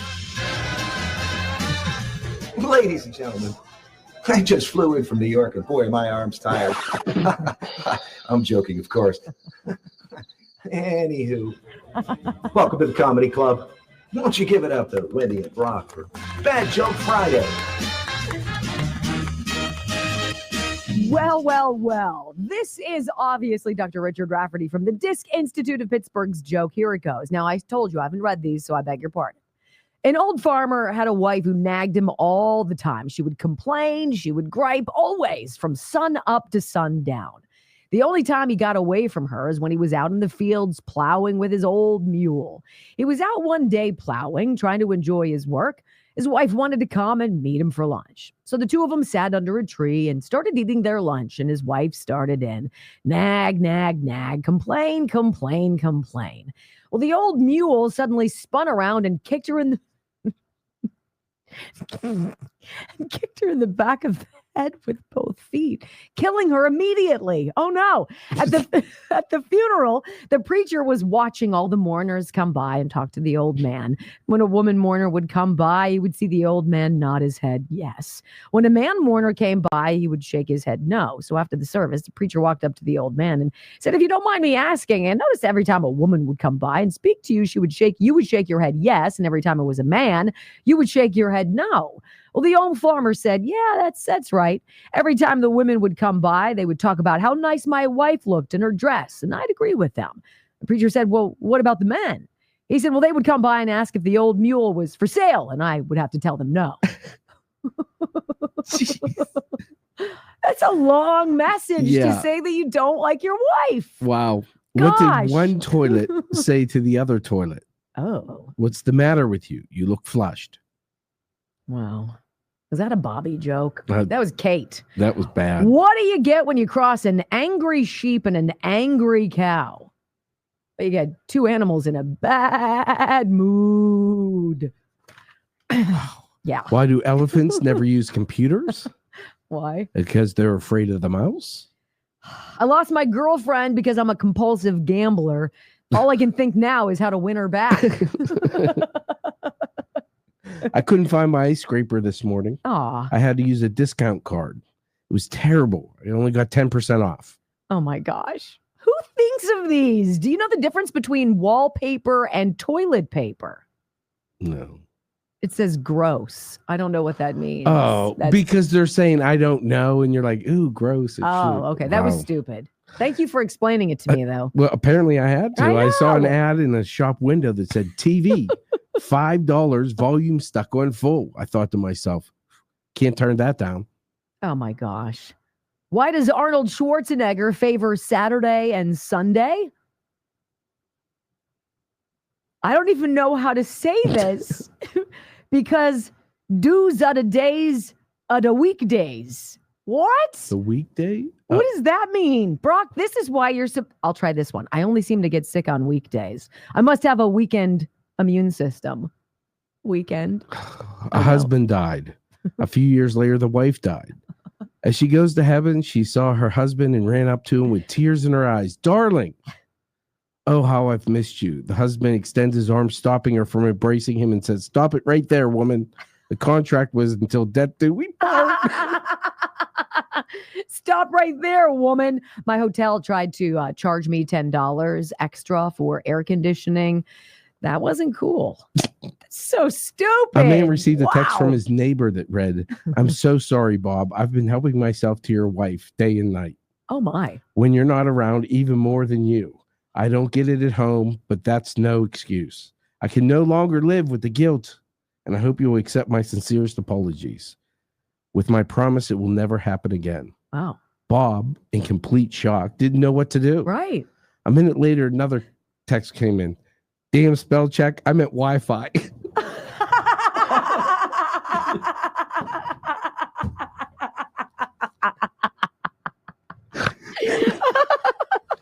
What do you call a beehive without an exit? Unbelievable. Yes, thank you very much. I'll be here all day. Wow. Thank How you. do you identify a dogwood tree? How? By its bark. I asked my date to meet me at the gym, but she never showed up. I guess the two of us aren't going to work out. Yeah. Oh my God. Honestly, you didn't get that? When I eat alphabet soup, I only eat vowels. You're supposed to ask me why. Why? Sometimes. I just like. I had to walk you through that joke. No, I liked how you said vowels like a total Pittsburgher. It's great. What do you call a wizard who's really bad at football? Fumbledore. I don't. So you don't know Harry Potter. And the Lord said to John, come forth and enjoy eternal life. But John came in fifth and got a toaster. I was in a job interview the other day and they asked if I could perform under pressure. I said no, but I could karaoke Bohemian Rhapsody. Oh, gosh. Thank you very much. Why can't the pirate learn the alphabet? Why? Because he always gets lost at sea. An apple a day keeps the doctor away. At least if you throw it hard enough. At least it does. I botched that. Ladies and gentlemen, yes, we waited for this all week. It was bad. Love having you. If you're new, come on back on Monday. Have a safe weekend. Let's go, America. Peace.